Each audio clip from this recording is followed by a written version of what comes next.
product. It is a service to a community.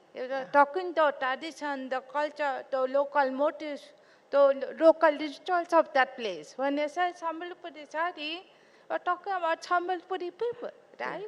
Similarly, you know, when I went to the interior recesses of Odisha, and suddenly one day I realized, oh, there is something called Dhalapathar close to Bhubaneswar, I don't know. Yeah.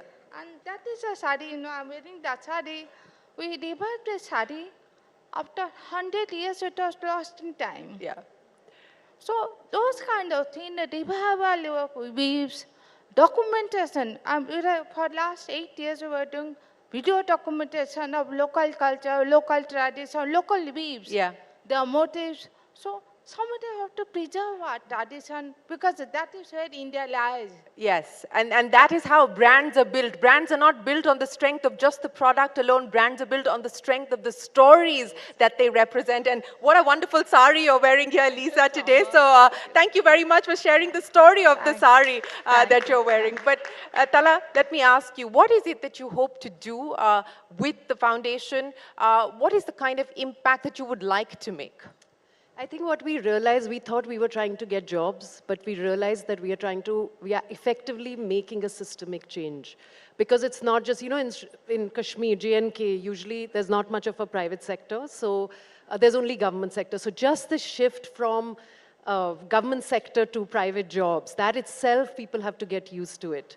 Secondly, women moving out, because we can't take all the jobs there right now. So people moving out, mobility, are they willing to move out, insecurities, etc. That's another. So there are a lot of, I think what I realize, it's a marathon, it's not a sprint. Yes. So you have to kind of stick with it. It's going to be very slow because it has to be systemic change rather than just the few jobs you get. So I think you have to be very aware of that and not get discouraged. Keep encouraging yourself and pivot as and when required to make that. Oh, absolutely. You have to have the agility and the dynamism. I want to end by asking each one of you, and I'll start with you, Akshita, what we just heard there from Tala as well, that, you know, this is not a sprint, it's a marathon. You've got to keep at it. So I'm going to get each one of you to pass the baton on to the other. And the one thing that you believe that we as a society, as civil society, can do to ensure that we see more women participate in the workforce, in the formal economy, and the one thing that you believe the government needs to do.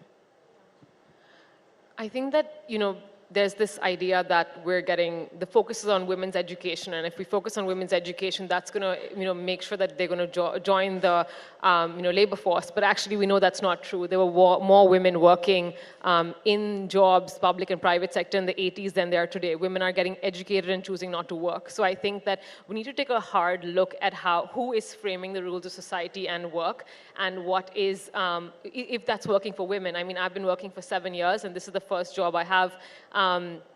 I'm still working in the corporate sector and doing both. But this is the first job I have that there are sanitary napkins in the bathrooms at Dasra, the nonprofit I work in Bombay. And that's really important, right? I mean, something so small is like, you know, like creating safe spaces for women at work, making sure that work from home, you know, hybrid work, whether that works or not. And also, I think what's important is when we talk about women at work, we focus on urban women and jobs which are, say, white-collar jobs, and we completely disregard rural, you know, rural women from, you know, Dalit communities, indigenous communities. When we're talking about women, we have to also talk about transgender women and their rights. Inclusion in all its, I think you said it. Absolutely. Lachik, very quickly, in 10 seconds, the one thing that you would like us to take away from this conversation. I think as an entrepreneur and as like a woman entrepreneur, the most important thing and the biggest challenge is usually finance.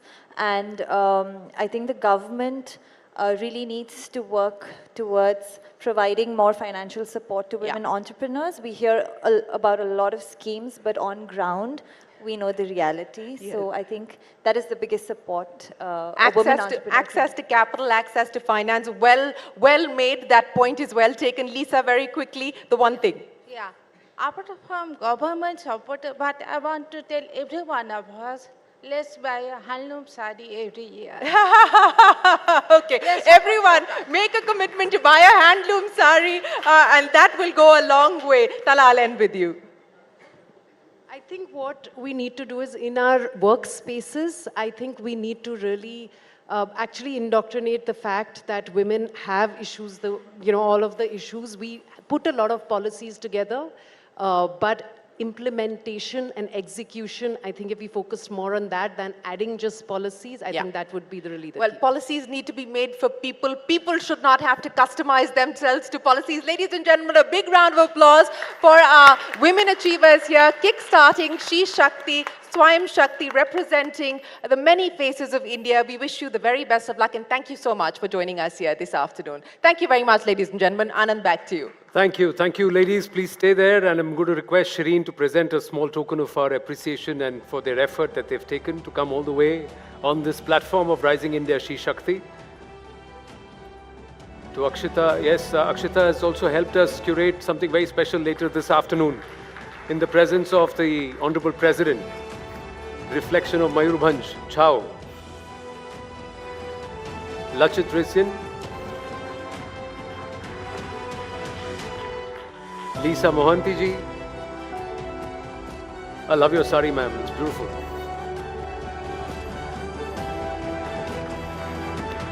And Tala Sararia. Thank you. And ladies, before you step down from the stage, together a nice picture for posterity, please. Together on stage.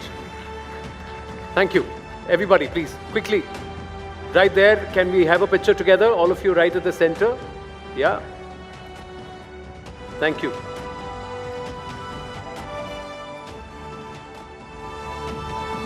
Thank you very much. The representation of Swayam Shakti on stage, ladies and gentlemen. Thank you so much, ladies. Thank you very, very much. Let's set up our next session. We've got lots of ground to cover, and I have to tell you, how many gentlemen here who are less than 40 years of age? How many gentlemen less than 40? If you're all occupying chairs and if you see ladies standing here, you know what you have to do. Right? Spot them who are less than 40 and you know what to do, ladies. Okay.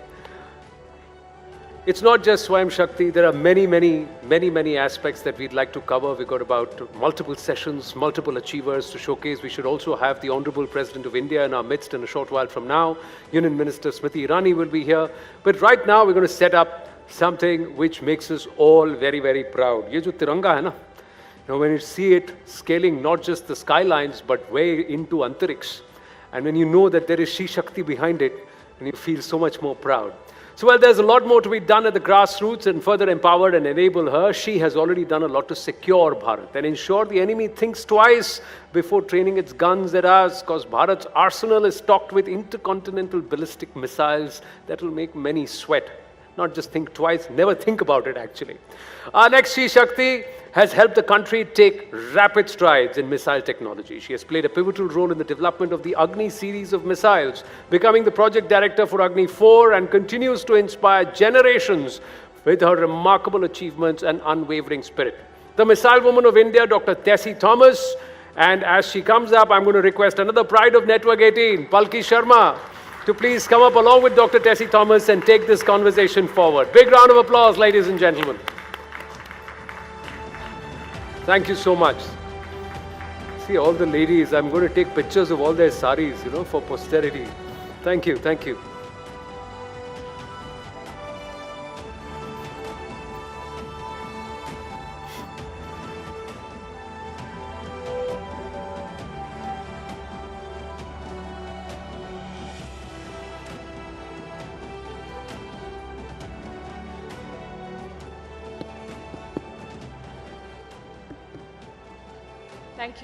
Thank you, ladies and gentlemen. Dr. Tessie Thomas, very good to see you again. We met last week and I've been wondering what I should ask you on this platform. So let me start with the question that I should have asked you last week. What is it like to be called the Missile Woman of India? I think I had 36 years working for this missile program. And someone like with appreciation has named this. I don't know where and when it got came into my this thing, and since maybe the work the type of work which has been carried out for the missile field. I was working for the Agni class, the long range guidance scheme, first of its kind in the world, we can say, which is very adaptive for all long range systems. So that is where the missile women would have come. That's the way I take it. Wonderful. You were preparing for the IAS. You wanted to be a civil services officer. What made you change direction? Actually, after completing my BTech, options are either IAS, IES. That's the way we looked, HAL. So I didn't even get time, because by the time the advertisement for this DRDO sponsored program, MTech program, 10 students will be selected all across the country. There was a written test. So I went for writing that. I got selected in that before my BTech results came. So I didn't have any option to go and take up anything else. And moreover, that time IITs were giving a scholarship of 1,000 rupees, and the present DIT or IIT, the Armament Institute, was offering 1,200. So always that age, we know only to rate that way. That's the way I took up that opportunity and went for this guided missile program as MTech course. That's a very interesting reason to have chosen what you did. Was there any doubt in your mind or in your family? Because this is not, we say that the sky is the limit for women everywhere in the world. You've shown that even the sky is not the limit. But when you started off, did you think that this is the best move for you? And looking back, were there points in your journey where you thought that you may not have made the best choice? Was there a turning point? I think I didn't have time to think about whether I made a best choice. The first 20 years, including the MTech program, we didn't look at the outside world. And once I came to DRDL laboratory at Hyderabad, it's like I was selected for the Agni program. We don't even talk to anyone on what we are actually working for. Almost 15 years, nobody knew where I am. Even my friends also, I have lost touch with many of my friends also, because the way the programs were streamlined, that we are not supposed to talk about where we were working. So that's the way. No regrets, because it's for the, we know the importance, national importance of this, and the responsibility what is being put to us. So keep working, that was the ultimate aim in our life. Absolutely, and you've inspired so many women. When we talk about women empowerment and what needs to be done to get more women into the workforce and into leadership roles, we've been discussing STEM education. What is your message to girls who want to pursue science as a career? Yeah, actually when I joined the organization, it was hardly less than 3%. Women, girls were joining. Today the trend has changed, 15 to 18% women work as scientists, and that's really encouraging. And today, because of the awareness that science, technology, engineering, mathematics are easy to learn, I feel now the younger generations, because I have a lot of interaction with the school children as well as college students, they feel really motivated to take up this.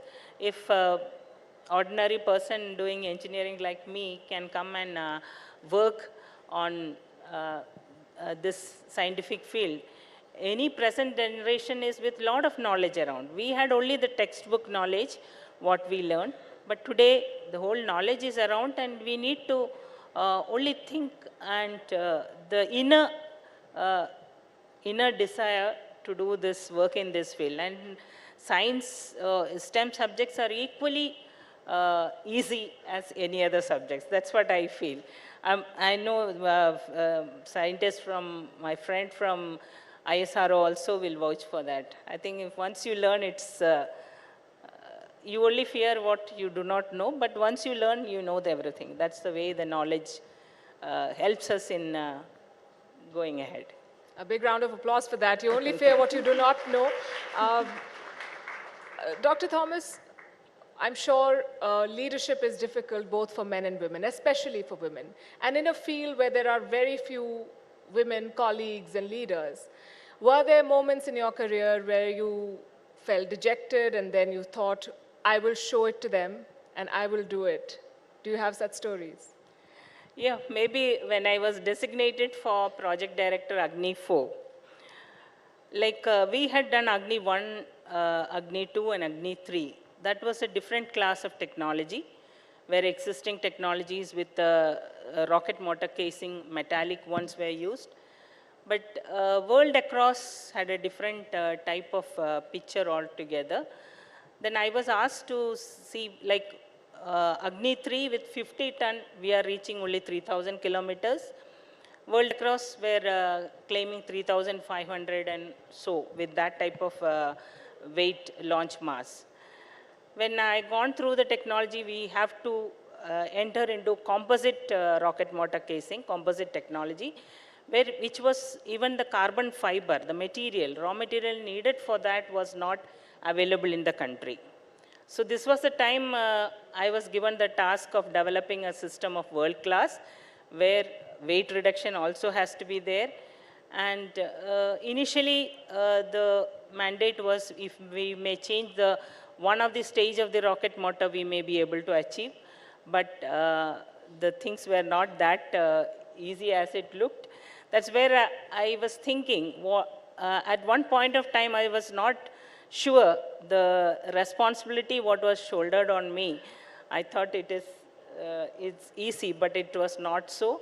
So we had to go through the development of composite rocket motor technology, prove its capability, design, test it, and then take it as a rocket motor casing. And finally, when the efforts of after 4 years, we could achieve with 22 ton as the launch mass, launch capability up to 4,000. That is how Agni 4 came up. That's Fantastic, fantastic story. What is it that motivates you, Dr. Thomas? It's like we work for technologies first of its kind, which is not available within the country as far as we call it innovative or all the technologies what we need. So it's like, it's the challenge what comes to us or the opportunity given to us to do something new. Definitely, we had a lot of great visionaries like Dr. APJ Abdul Kalam. They all had a great vision of what our country should have as a defense capability, what our government tells us what we need to make systems. So these are the things, input which comes to us, and then we look for what is the world class or beyond, something totally innovative, which doesn't exist in anywhere in the world.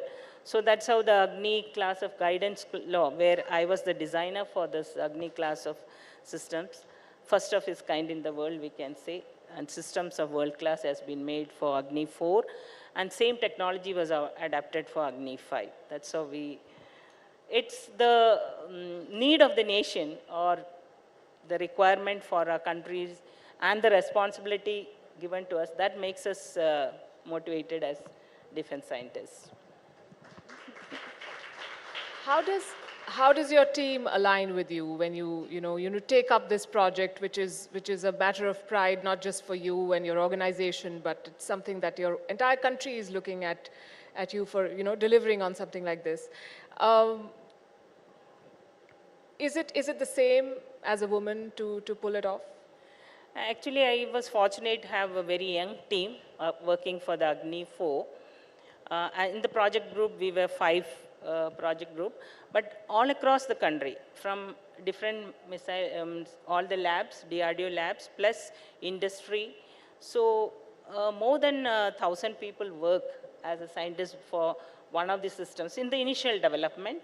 So that is like, if all of them are coming out to work and all of them are inspired to work for the country, then that gives us the all of us the guidance. It's a team. It's a leader. Leader is only one person who is just be there as a team leader, but it's the whole participation of all the scientists working towards realizing a project. That's also something that is said of women leaders. They foster a collaborative working environment. We have women like you, women achievers in the field of science and technology. We've had some before, and yet this field remains dominated by men. What will it take to have more women enter this field and excel in it? What is your message to them? Yeah, today itself the difference has already been seen.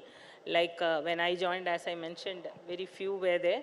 Today, most of our senior women leaders, they are either a technology leader or a project director, and many have come up to take that because they also need, I mean, few women show the path, they get guided towards, and I think it's easy as any other. If men can do, women also can do. There's nothing which is stopping us from doing that. Absolutely. good. As a leader, what have you done to build that pipeline for more women to sort of take up these roles and to lead projects like you have done? I see as a team leader, we need to first understand the real responsibility what we are into. Once the team members understand this is the importance, and I think they are all geared together to work together for this. And even if me as a team leader, sometimes when we go through a testing of a missile, once it is prepared, it takes more than 14 to 18 hours of test continuously. And maybe setup is made ready, it becomes afternoon. It goes way late into the late hours. But then my team members, they say, don't stop it, we will continue. We may end at 3 o'clock at the early morning, but all the team members, that the spirit of the whole team members, that we'll complete. Otherwise, there's no excuse for doing things of this national importance. I think all of them are so much motivated and inspired. And we all work for technologies which is unknown to us. So it's the avionics, the electronics part was going through a lot of changes, revolutions. Digital technologies like analog systems to digital computers came. So we had a lot of innovative, and learning for the first time was always there. So they were all spirited enough to learn and were together working. Scientists don't give up. So they continue working throughout. That's the way we do. What does the missile woman of India do when she's not designing missiles or thinking of them? Now, those tough days of my life, I get back, switch on the TV and watch the TV, drain out whatever was in my mind, see like who is wearing good saris. So that was the one thing which used to relieve me from all my tensions. Then I didn't have any complaint of cooking, so I used to cook my own food. That's the way I used to spend time. Little time in some badminton or something like that. That's the way I used to have life. My husband was from the Navy, so he was also posted somewhere outside. So, but whenever they were here with me, great support as family. So we were, my son also, very understanding. So that way, we all together made it, we can say. Very inspiring story. Thank you very much, Dr. Thomas, for speaking to us and for sharing your thoughts with us. Thank you. Thank you so much. Ladies and gentlemen, big round of applause to Dr. Tessie Thomas, and I'm going to request Palki to please present a token of our gratitude to Dr. Tessie Thomas, the Sheshakti plate.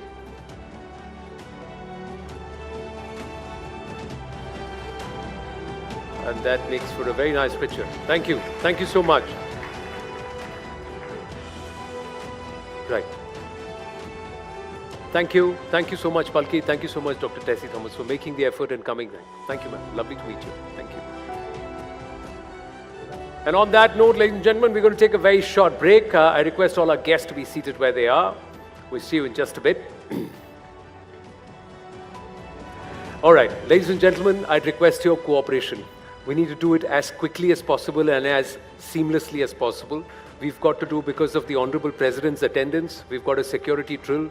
You have a dog squad and the advanced security team, which is already inside the auditorium. So they're going to request, I think, barring the center tables, 1, 2, 3, 4, 5, everybody else will have to clear the audience. So everybody who's standing there, please, you'll have to make your way out of Alamgir, out of the Darbar Hall, please. Except for the ASL team, everybody will have to make your way out. All of you, ma'am, all of you, sirs, please. And you have to go back out and then come back in. Please leave your things where they are. Please leave your things where they are. They just need the area to be cleared. And they're going to start with the security check of the stage. By then, let's try and please quietly, quickly clear in and then come back in at the earliest. Thank you. Sorry for the inconvenience, but this is a necessity.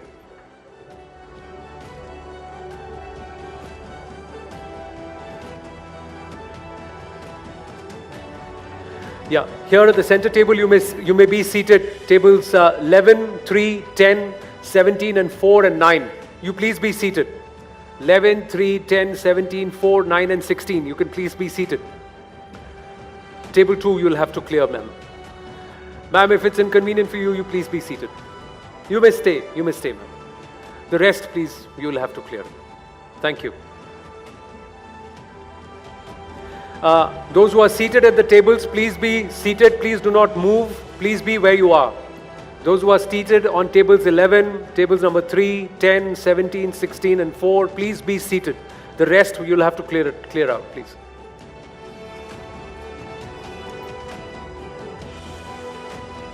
Thank you for your cooperation. We'll try and get it done at the earliest.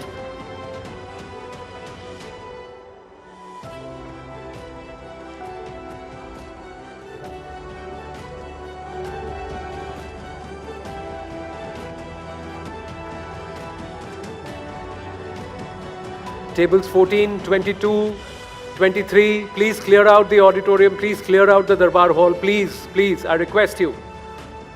The faster we are able to do this, the faster we are able to begin. The gentleman standing behind table number 9, I request all of you to please either be seated or please vacate the hall. I request all of you to please be seated or please vacate the hall, please.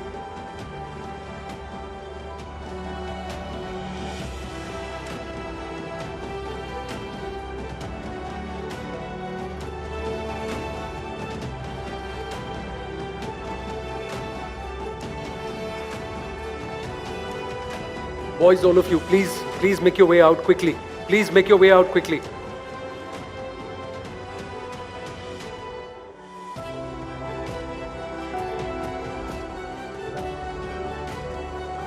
Those who are sitting at the back, please stay where you are. Please don't move around.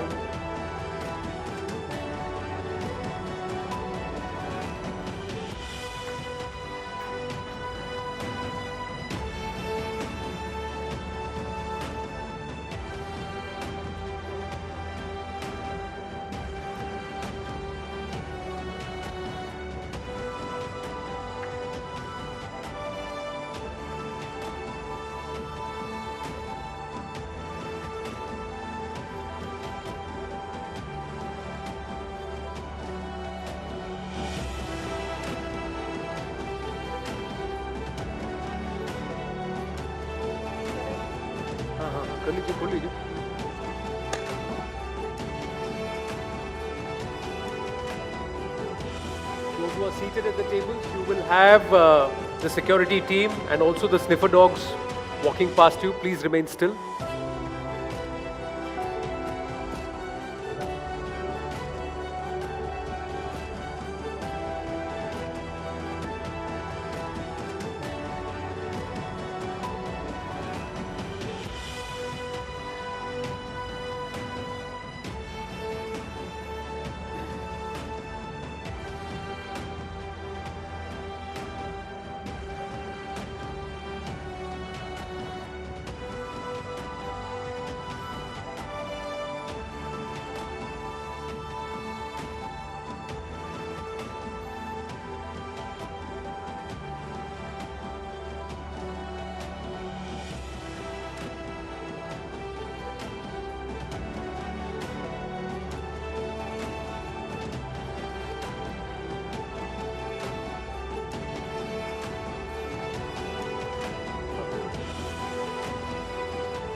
take it as it happens. Thank you.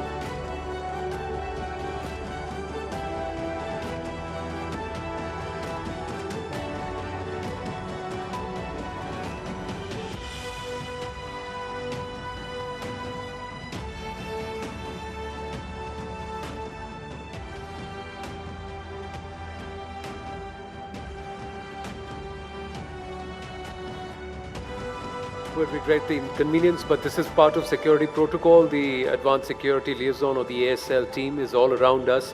They are just clearly going through the entire place, scanning the place for any threats. That's their duty. They've got to do their job. We've got to help them out. So it's a matter of another 4-5 minutes, and hopefully we should have the Darbar Hall clear to continue proceedings and ready to also welcome the Honorable President of India in a short while from now. She's expected sometime around 4:15 this evening. Before that, in just about 45 minutes from now, we should also have Union Minister Smriti Irani ji joining us here at Rising India Sheshakti. The hashtag is Sheshakti. If you'd like to tweet, post, talk about it, please use the hashtag. And this endeavor is with a promise that there will be many more. We've tried to curate Sheshakti or women from the length and breadth of the country. Some of the performers, some of the panelists have traveled thousands of kilometers just to be here for 15-20 minutes on stage and to spend an evening or a day with us. So it takes a lot from them also in terms of commitment, in terms of belief that we are here to do something good, that they've joined us. So I request all of you to just show some patience. We had no advance inkling of when they will come. So that's why we couldn't plan it. So we had to do it when they turned up. So that's how it was, because at what time they'll come, at what time they'll go is not something they disclose. So the team landed up. They've actually been waiting for about 25 minutes patiently. And then they said that we have to complete this before 3 p.m. So that's the reason why we had to interrupt the sessions. Frankly, ladies and gentlemen, there are no breaks today. We start at 2 and we go on till the time we end with Star Shakti, which is our last panel. And that should be somewhere close to 8 p.m. this evening. So I can also take this opportunity to tell you that if you really want to get up, take a stroll, come back, have a cup of coffee, you'll have to do it quietly between sessions. We're not going to be announcing any breaks at all. Because we wanted to pack in as much as we could. We wanted to tell as many stories as we could. There are 38 different panelists who have come from across the country, across social strata, and some of those stories perhaps haven't often been spoken about, told about.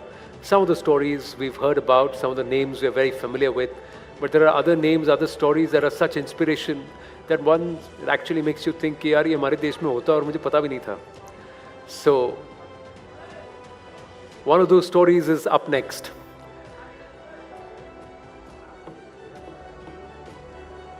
So I'm just going to check if we have an all clear and can we start calling audience back into the Darbar Hall. Siddharth, do we have an all clear?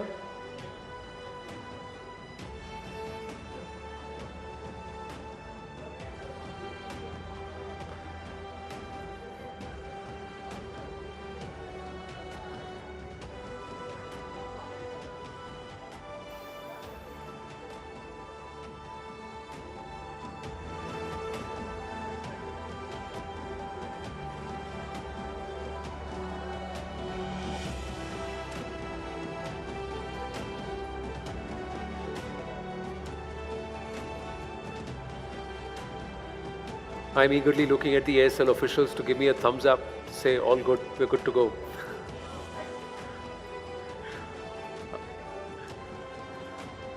So I'm just waiting, sir.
Okay, ji. Thank you, sir. Thank you.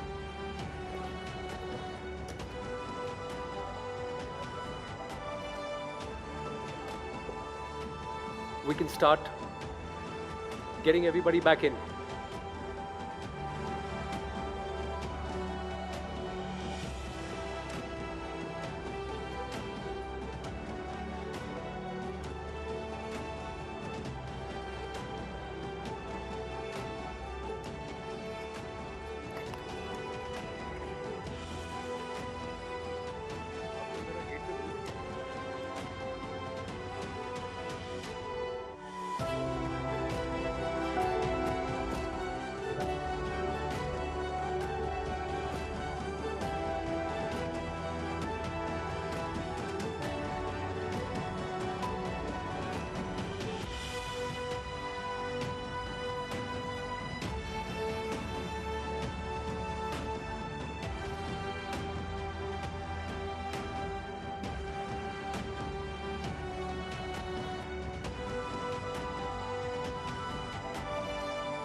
I think it's a matter of just about 2 more minutes and we should have clearance to allow everybody back inside the Darbar Hall.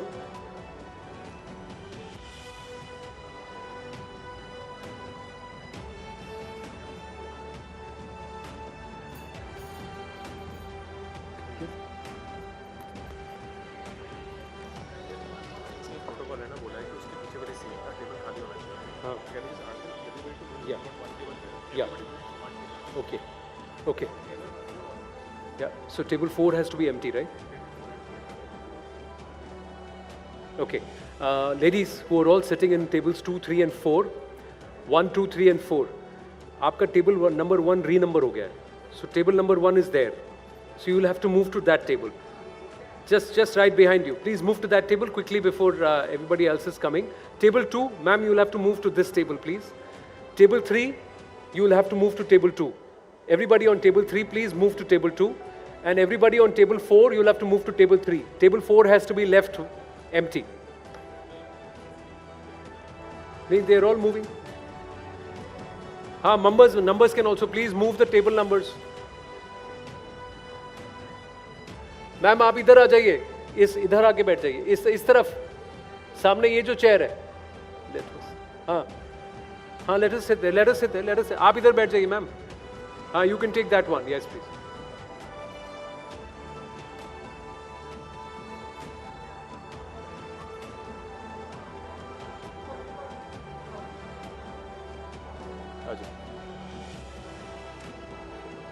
Yeah, we've just and leave the table empty. Yeah.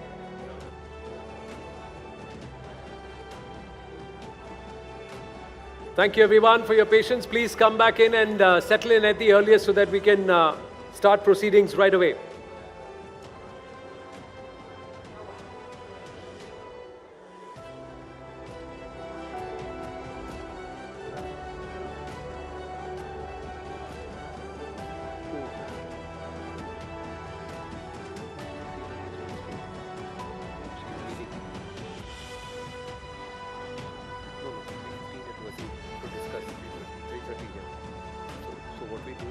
the tech Shakti. Yeah, tech.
ठीक है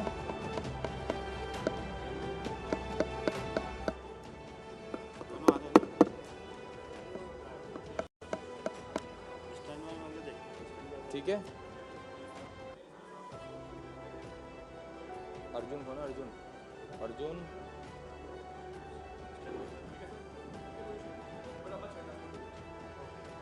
थोड़ा सा बैठ सकते थोड़ा छोटा हो गया ना ये लोग अब देखो हाँ अब देखो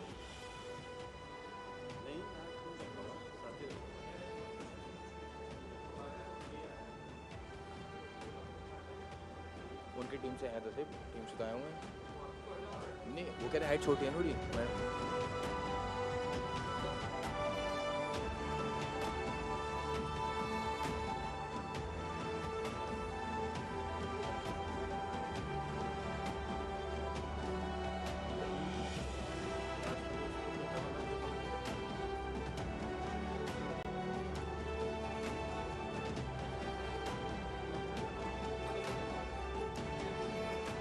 Rajan, can you hear me?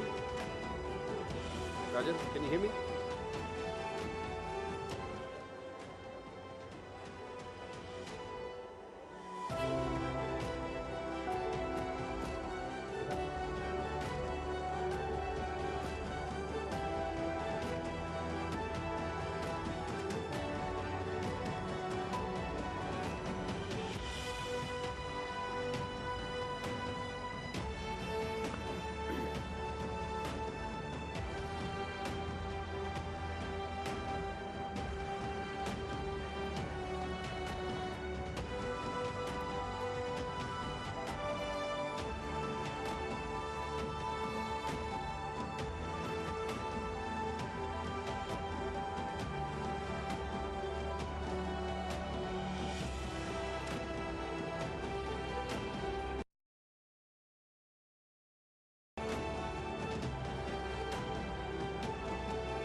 Now we're going to set up something which makes us all very, very proud. ये जो तिरंगा है ना, when you see it scaling not just the skylines but way into Antariksh, and when you know that there is sheshakti behind. Now we're going to set up something which makes us all very, very proud. ये जो तिरंगा है ना, when you see it scaling not just the skylines but way into Antariksh, and when you know that there is sheshakti behind it, and you feel so much more proud.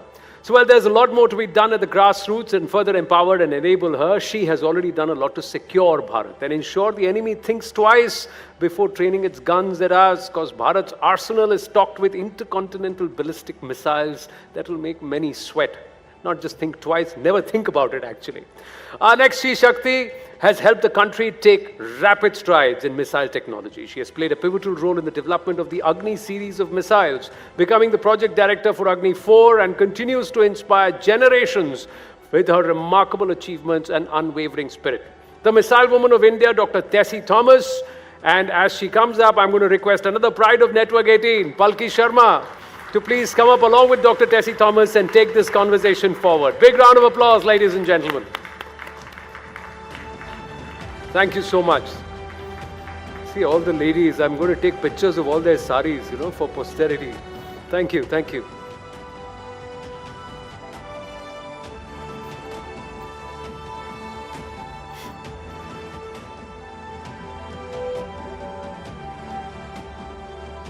Now we're going to set up something which makes us all very, very proud. Ye jo tiranga hai na, when you see it scaling not just the skylines but way into Antariksh, and when you know that there is Sheshakti behind it, and you feel so much more proud.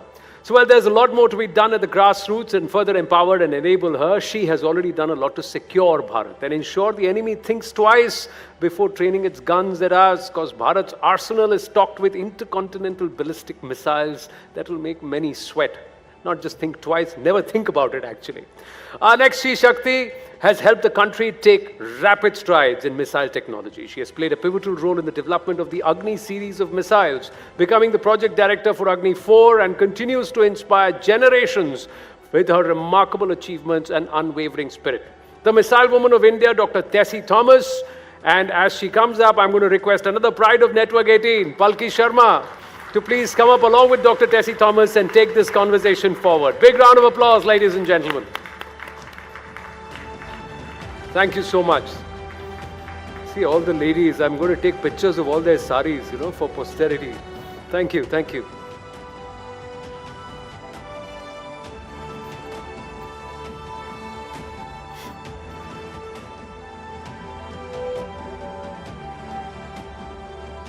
Now we're going to set up something which makes us all very, very proud. Ye jo tiranga hai na, when you see it scaling not just the skylines but way into Antariksh, and when you know that there is Sheshakti behind it, and you feel so much more proud. So while there's a lot more to be done at the grassroots and further empowered and enable her, she has already done a lot to secure Bharat and ensure the enemy thinks twice before training its guns at us, because Bharat's arsenal is stocked with intercontinental ballistic missiles that will make many sweat. Not just think twice, never think about it actually. Our next Sheshakti has helped the country take rapid strides in missile technology. She has played a pivotal role in the development of the Agni series of missiles, becoming the project director for Agni 4 and continues to inspire generations with her remarkable achievements and unwavering spirit. The Missile Woman of India, Dr. Tessie Thomas, and as she comes up, I'm going to request another pride of Network 18, Palki Sharma, to please come up along with Dr. Tessie Thomas and take this conversation forward. Big round of applause, ladies and gentlemen. Thank you so much. See all the ladies, I'm going to take pictures of all their saris, for posterity. Thank you, thank you.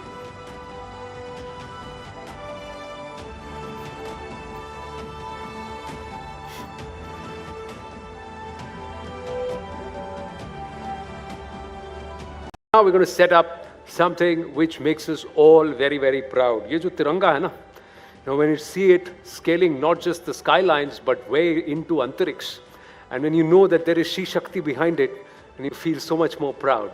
So while there's a lot more to be done at the grassroots and further empowered and enable her, she has already done a lot to secure Bharat and ensure the enemy thinks twice before training its guns at us, because Bharat's arsenal is stocked with intercontinental ballistic missiles that will make many sweat.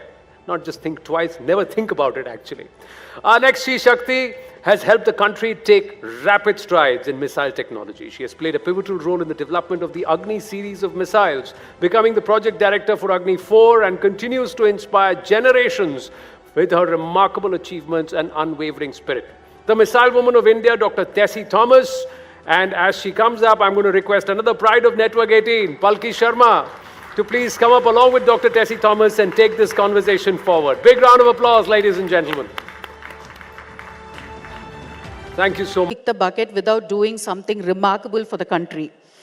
So being 75th independent anniversary of the country, something has to be done different. And you know, STEM and women don't go together. That's the greatest myth people have. And they keep saying that, you know, oh no, I don't think you're too good at this. So I was like, no, we got to do this, and that too with rural India. So handpicked about 750 children from Jammu Kashmir to Kanyakumari, all the states and union territories, 10 children from each government school, put them together, brought them online because due to COVID, got them online, taught them what is a satellite, what is a rocket, where does a satellite sit in a rocket, what is space first, and then got them to understand the components that go in making payloads, and got them to code that and send them to us. And then my team integrated the whole satellite. So this is how, you know, inspiring. Yeah. Ma'am, you know, I firmly believe that there is seriously this myth about STEM and women. All of you are breaking it one by one and breaking it with such force. You're here. We also have, you know, Dr. Tessie Thomas seated there. And Anuradha TK, for everyone in the room, she was the first woman satellite project director for ISRO. She's helmed key satellite launches such as the GSAT-10 and the GSAT-12. Tell us about your journey, ma'am. What brought you into space, and what does it feel like when you're seeing, you know, the next generation of Anuradha TK and Srimati Keshan and a Tessie Thomas seated on stage? First of all, congratulations to Dr. Keshan and her team. It's a wonderful thing to see that in India, such movements are happening, that the rural children are encouraged. That's something fantastic. And coming to your other question, that women in science and technology, to tell you frankly, it is a myth which is created by West, not in India. And if you really see in all your families, your sisters, your daughters, you want each of them to take science. I mean, it's a natural course, unless someone is very passionate about doing commerce or arts or any other thing. I think it's a very common thing that girl or boy today, at any economic background, they would like to pursue science, and they want to continue as doctors or engineers. It's a very common thing in India. I think it's nothing unusual for us, even from ancient India. And so was it for us. And for me, I don't know how much I can take time. For me, we grew up in a very free environment in our family, and we were always encouraged to ask questions and debate. Do not accept as it is, whatever is told, and you have to reason out. And we were 4 sisters at home, no brothers. And that must have been a lot of fun. Oh yeah, it was. Though I miss sometimes, I wish I had a brother. So yeah, it was like, debating all the time. Take anything, whether it is mythology or science or anything that is happening around.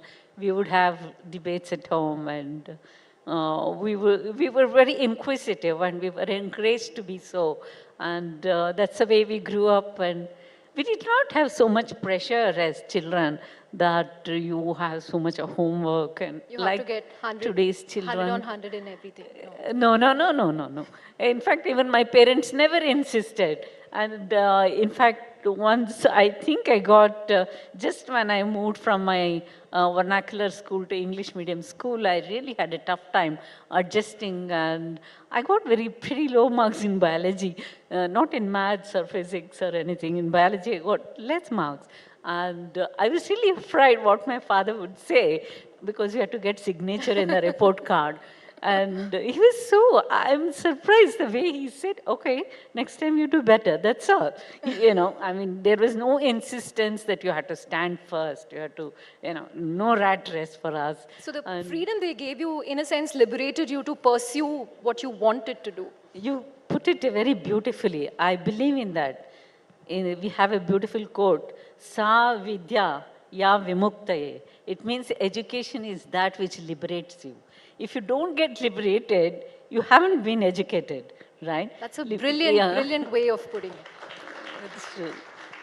So that's how we grew up, and we had total independence to choose what we want to do. And my elder sister, she became a medical doctor. And my parents had an inclination that I too should take up medical thing. I don't know. I got a seat too, but I was not interested. I remember my father was already on transfer. He was here and there. He was in government job. And he sent a telegram. Those days we didn't have a phone at home. Let Anuradha join medical. Then I told my mom, no, I'm not joining. That's all.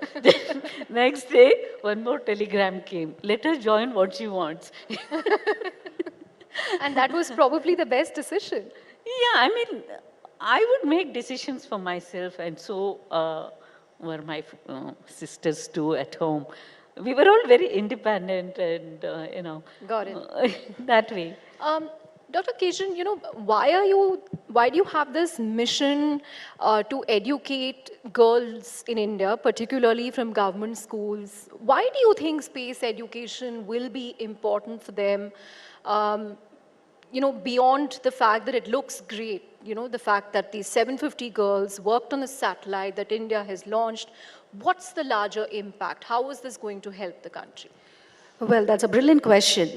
You know, the facade of Indian rural children generally internationally is, you know, you carry a mud pot, torn clothes, walking on a deserted path. You know, this is what is picturized everywhere, you know, in all the magazines that you see. I wanted to break that. I wanted to say that, you know, these are not Indian girls. The Indian girls are more powerful if you give them a platform. So give them that platform, and in fact, for this year's UN Girl Children's Day, what we did was the children who worked on Azadi Sat, they were in their rural attire, but we gave satellites and rockets in their hands and sent that to UN, and it was published everywhere. So we said no more Indian girls with mud pots. They are with satellites. And space is the future. Everybody is talking about it, and they want to, you know, I think this is a platform, I'm sure, I know if I'm going to voice out, they're going to be brickbats, but I would love to voice out saying that the West always loves to trounce upon that Indians are snake charmers still, and we wanted to say no. Our girls, rural India is also powerful. So what are you talking about? People sitting there in ISRO and everything. They are even more powerful. So we will launch Chandrayaan at the first shot. Mangalyaan, first shot. Everything is possible. So this kind of a power I wanted to give my rural children, so that today they stand as a testimony to the rest of the children, rest of the youth of the country, as leaders. You know how many children I mean, you should ask this to them. In fact, I'm going to get them to talk. Yeah, how they feel about, you know, what's the transformation they had. Right. So we have, you know, kids from Kerala, Jharkhand, Chhattisgarh, or up, Bihar and Tamil Nadu. So one of them will be speaking in Tamil, two of them will be speaking in Hindi, and she's going to be speaking in English. We will translate it for the benefit of our audience here. நீங்க முதல்ல சொல்லுங்க, உங்களுக்கு எதுக்கு space பிடிச்சிருக்கு, satellites பிடிச்சிருக்கு, என்ன ஆகணும்னு நினைக்கிறீங்க? என்னோட பேர் ஜே குகப்பிரியா. நான் தமிழ்நாட்டில் மதுரை மாவட்டம் திருமங்கலம் அரசு பெண்கள் மேல்நிலைப் பள்ளியில் 12ஆம் வகுப்பு படிக்கிறேன். ஆசாத்தி சாட் 2 எங்கள் 780 மாணவிகளின் கனவு. ஆசாத்தி சாட் 2 அன்னைக்கு பிப்ரவரி 10ஆம் தேதி 780 மாணவிகளின் கனவுகளையும் எங்கள் கனவுகளின் அரசி டாக்டர் ஸ்ரீமதி கேசன் அம்மையார் அவர்களின் கடின உழைப்பையும் அதை எங்களுக்கு கற்றுக் கொடுத்த 11 இளம் விஞ்ஞானிகளான சகோதரர்களின் அறிவையும் எங்கள் பெற்றோர் மற்றும் ஆசிரியர்களின் ஆனந்த கண்ணீரையும் சுமந்து கொண்டு வெற்றிகரமாக விண்ணில் சீறி பாய்ந்தது. You want to... She's from a background that, you know, absolutely rural, and she says it was a dream we've never dreamt before, and this has really transformed not only our lives, our parents' lives, everybody's lives, and we wanted to be thankful for this whole mission. What she's being humble about is she owed a lot of gratitude to Dr. Keshan for making her dreams come true. ஆசாத்தி sir 2க்கு அப்புறமா எனக்குள்ள ஒரு தன்னம்பிக்கை வந்துச்சு. இன்னும் நான் நிறைய கண்டுபிடிப்புகள் கண்டுபிடிக்கணும். என்னோட எண்ணம் எல்லாமே ISROல சயின்டிஸ்ட் ஆகணும் அப்படின்றது. That is easy to translate. She wants to become a scientist at ISRO. All the very best to you. And we will interview you 10 years later or 20 years later as a scientist. Maybe as a project director. Thank you so much. आप बताइए आपके बारे में, आपको अंतरिक्ष में इतनी रुचि क्यों है? आप किससे प्रेरित हुई हैं? वैसे तो मुझे साइंस में पहले से ही इंटरेस्टेड थे, लेकिन जब से मैम के द्वारा ये मिशन चलाया गया और ऑनलाइन कोई क्लास के द्वारा मुझे जो टीचिंग मिली, इंफॉर्मेशन मिला स्पेस के बारे में, उससे मुझे और भी इंटरेस्टेड होने लगा और मुझे स्पेस में और भी इंटरेस्ट होने लगा. और आप क्या बनना चाहेंगी बड़े होकर? I want to become in the science field. Excellent. आप बताइए आपको क्यों इंटरेस्ट है स्पेस में, अंतरिक्ष में, सैटेलाइट्स में? My name is Hina Sahu और मैम ने जब हमें ये मिशन कराया, इसमें भाग कराया हमें, तो सबसे पहले हमें नहीं पता था कि अंतरिक्ष क्या होता. हम सोचते भी नहीं थे अंतरिक्ष के बारे में. हम सिर्फ देखते थे कि हाँ होता है, पृथ्वी में के आगे भी कुछ होता है जो हम आसमान में देखते हैं. पर जब हम इस प्रोग्राम में भाग लिए तब पता चला कि अंतरिक्ष क्या होता है, अंतरिक्ष में क्या है. तो जब हमें प्रोग्राम करते जाते थे, मतलब किए, तब हमें लगा कि नहीं, हमें इससे आगे बढ़ना है. अब हमें अंतरिक्ष में आगे बढ़ना है और जाकर देखना है कि अंतरिक्ष से हमारा भारत देश कैसे दिखता है. जैसे हमारा Superb.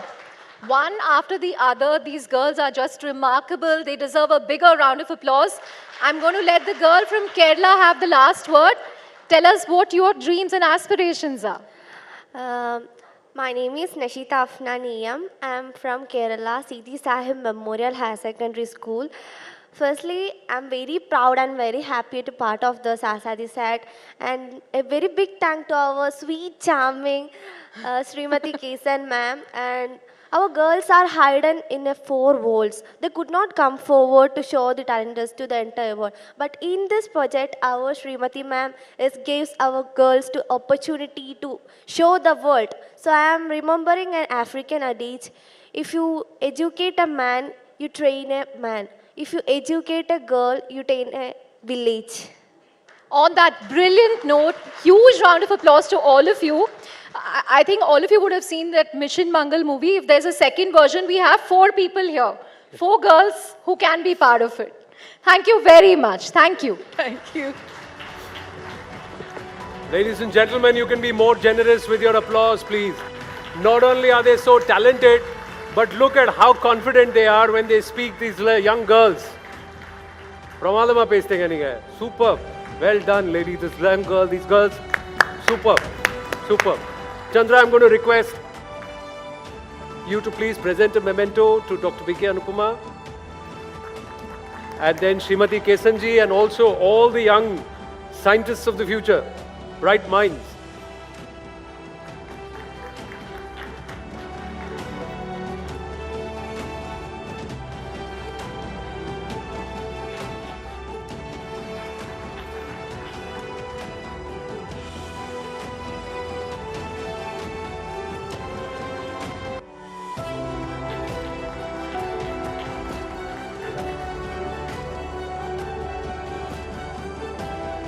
स्पेस से भारत कैसा दिखता है आप देखना चाहते हैं, आप स्पेस में जाके अंतरिक्ष की उड़ान भरिए, भारत सब पीछे छूट जाएगा.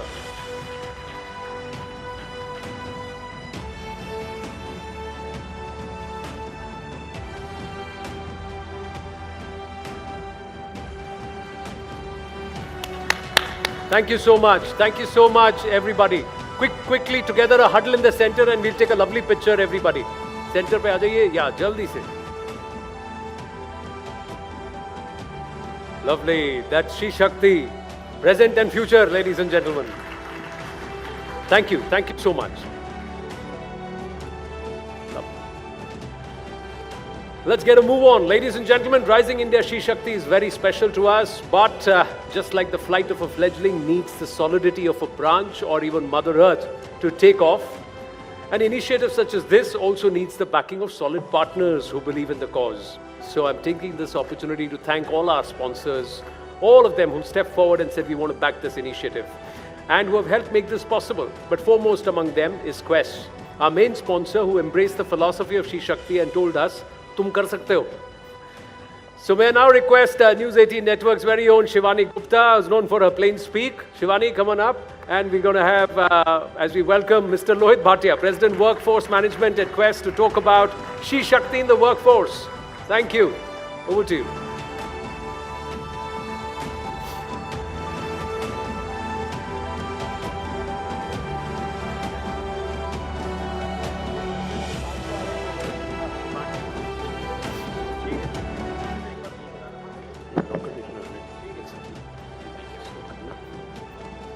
Thank you so much, and a very warm welcome, and thanks to all of our audiences and guests. I'm Shivani Gupta. I'm in conversation with Mr. Lohit Bhatia, President, Workforce Management at Quest Corp. He comes with an experience of over 25 years across industries such as textiles, auto components, and services, with a focus on product and services, sales and business development, along with proficiency in manpower outsourcing programs, with emphasis on managed services across industries. I do thank you, first of all, for partnering with us. Why is this initiative so important to you? Let me begin by asking that. So first and foremost, I'll take a second to thank every woman in this audience and out there. This Nari Shakti, this She Shakti is absolutely to be celebrated every day, every moment. So that's the first. Why is it important to us? So Quest started with very humble backgrounds in a 3-bedroom apartment in Bangalore 16 years ago. In these 16 years, our journey has taken us to 6,400 towns and cities, where we deploy over 5,25,000 people today. But what gives us bigger pride is the 92,000 women who call Quest their employer every day. The second most important point there is around 6,000 people with differential abilities also find Quest as an employer. But the one data point that we've often seen missing, and even in our data point, you can reflect on that, 5,25,000 total people, about 100,000 people with diversity. That means we're just at about 20%. I think that is the one thing which needs to be changed and changed every day. Everybody does not have the same benefits. For parents to take them up to an IIT or an IIM, many of them require the stepping stones. And if you enable them those stepping stones, then we'll see the kind of power in this room magnify and multiply 10 times over. So let me ask you the tougher question. What is it that makes that difference? So if you could elaborate on Quest's initiatives that help women particularly at the workplace. So very importantly, the first thing at an enterprise level at least is a goal, a target, and something which is driven from the top. 2 years ago, our chairman, along with our CHRO, went to the board and made a presentation when we were just about 22% of women in employment within Quest, the core employees, and set a very, very ambitious goal, saying that by 2023, we will have 33% women at work, and by 2025, we'll have 50% women at work. I'm glad to report to you, as I sit in front of you today, we've already crossed the 33% mark. We are at 35%. And we are well on the way to be 50% and thereabouts. Now, strategy is important, but execution is even more important. So internally, what we've done is we have a HER program, H-E-R. And what we say is we tag job roles, profiles, right through the entry level to the leadership. And we say these are reserved only for women. We don't just stop there. We take it to our business leaders. And some of my business leaders are in this room today. This becomes a target to them. They have to not only open those job roles only to women, they have to ensure that they come into the system, and they come into the system with open arms and a red carpet.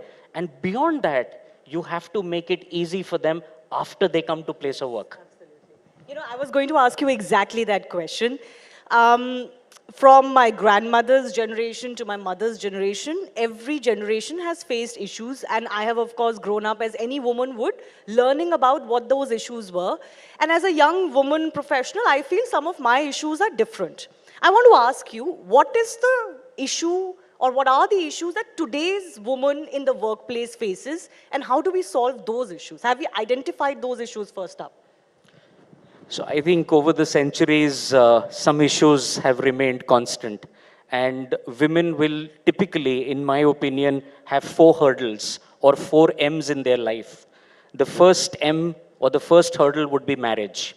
And I'm not saying it in the wrong way. I am married. I love my wife. I found her in school. We both started dating when we were just 9 years, in the 9th standard. And since then, it's gone pretty steady. So marriage is important. Please let me put a caveat out there. But that becomes the first hurdle for a woman. The second hurdle for a woman is maternity. The third hurdle for the woman is medical care. And medical care both for your own aging parents and your parent-in-laws. And the fourth hurdle is motherhood and becoming a mother as your children start to grow up. They get to the middle school, they finally get to the 10th standard, the 12th standard. The burden eventually goes back onto the woman. So as Quest, very specifically, we've tried to address each of these. After the HER program brings a woman into the system, we also encourage them to stay for longer. So the first program that we run is called GROW. And once a woman is into the system, how can she go from the junior management to mid-management to senior management? The second one that we have, which the senior women leader anchor is called Queen. But this Queen is with slightly different spellings. It's QWEEN, and that is Quest Women Employment and Engagement Network. So all senior leaders, all women senior leaders at Quest have to mentor and buddy all the junior women leaders and navigate them through these 4 M's or these 4 hurdles at the workplace, which, mind you, they are going to get. I'll add one more point and just one tactical thing. We added and we changed our leave policies. And one of the policy we added was that if you're a parent of a child going into the 10th or the 12th standard, both father and mother will get a leave during the board exam. So we are telling the men, please share the burden. Don't expect your wife to give up the job during that time. We also added just one last one, and this is important because I heard in the earlier panel as well. We started what is called a period leave. I know Government of India is talking about it. We said if you are in your menstruation cycle and you need to work from home and you feel comfortable working from home, no questions asked, just convert that day into work from home and you're comfortable. So these are small little things. A lot of enterprises can do it. Absolutely, absolutely. So there is, as you said, some challenges haven't changed for women. And those come from marriage, maternity, motherhood, as you said. And as you rightly said, those challenges will not go away till the burden of motherhood or parenthood is shared equally between men and women. But I do want to ask you, there is a report that Quest has initiated or authored, which is called the New Collar Generation. Could you tell me what is it that you found about young women or women of all age groups in the workforce, especially from the unorganized sector to the organized sector? So thanks for that question. Actually, Quest brings people into formal employment for the very first time. In the last 12 months, when we added about 350,000 people, 177,000 of those people got a UAN number for the very first time. That means they came into formal employment for the very first time. 42,000 of those were women employees who came into the formal employment for the very first time. Now, how this report came about is when we took our findings, being a 500,000 company, to the government, the first question the government asked us is, you also speak for the formal worker. Who speaks for the informal worker? So we initiated a report in 14 cities, 4,200 girls and boys who work in 10 different disciplines in the informal sector. And we asked them a question, would you want to transition to the formal sector or the formal jobs? The emphatic answer, 97%, was absolutely yes. What do they find? They find decent work, they find skilling, and they find career enhancement. More importantly, 63% of the women said if they transition to the formal work and they get medical benefits, maternity benefits, and medical benefits for the family, they're willing to even let go of higher wages and will settle for lower wages, but for these aspects. And I think COVID has not been kind to most families, most people. And I think that's what the women in this report were trying Absolutely. to No, I think talk to that's us. an important finding, that it's not just the pay scale or the amount of pay, but it's also the benefits, especially maternal benefits or medical benefits, that are extremely important to keep women in the workplace and encourage them, especially in the organized sector as well. I do thank you, Mr. Lohit Bhatia. A big round of applause for Quest, because Thank it's you. important to initiate these conversations, and we need partners like you, and I hope I have a commitment from you. Absolutely. All right. We are here for the long haul. Thank you very much. Thank you very much. Ladies and gentlemen, Mr. Lohit Bhatia, and a big round of applause for Quest for supporting us here at Rising India Sheshakti. Thank you, sir. Thank you. We just take a quick photograph and we move on to our next session. Thank you. Thank you very much, sir. Thank you.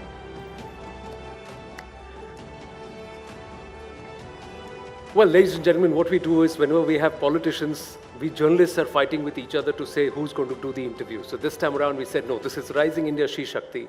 Let's get another achiever, non-journalistic, to take the lead as she takes the lead. This session is Netritva Shakti, one of the most popular ministers in the current government. She has ably shouldered responsibilities across ministries, served as a union minister right through 9 years of the Modi Sarkar. She's also triumphed in a political bastion no one thought could ever be surmounted. But has it all been guts and glory all along? Will we get to hear the untold story of Union Minister Smriti Irani ji at Sheshakti? Well, as she comes in, I also invite our moderator, another very, very special person, an achiever herself, an IAS officer from the late 80s batch, the first to serve in railway traffic service. They kept calling her Sir for 6 months. She's also an acclaimed dancer, a Padma Shri awardee, a TEDx speaker on cancer, Srimati Ananda Shankar Jayant.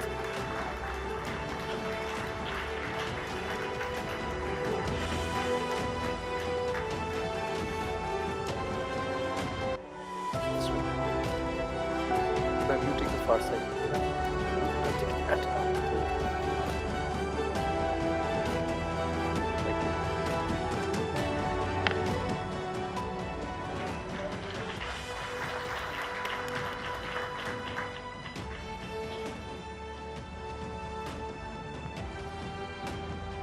Namaste. As grateful daughters of this land, this ancient civilization, Bharat, which has bequeathed to us in extraordinary legacies of learning and knowledge that continue to exist and grow unbroken over millennia. From Gargi and Maitreyi to every Indian woman today, she leads not just this nation, but the very world. Charting her journey across many, many different genres of learning, she continues to guide this nation and the world in what it is meant to be. She is Shakti, the core of Bharat's growth story. Shakti, that is the essence that is powering Bharat's and India's Atmanirbharata. Today, it is indeed an extraordinary honor and privilege to welcome someone we have all grown up admiring for decades. Someone who is the epitome of Stri Shakti, the epitome of Netritva Shakti, the Honorable Union Minister for Women and Child Development, the one and only Smriti Irani ji. Welcome, namaste. Dhanyavad. Your incredible journey is one of focused pursuit of dreams that are beyond the purview of the average middle class. Your story is rare and an uncommon template for an average middle class young girl child. Ma'am, what lessons can a young girl learn from your amazing story? I think it's time we stopped asking women what other women can learn from them. The question should be turned around, what can men also learn from women?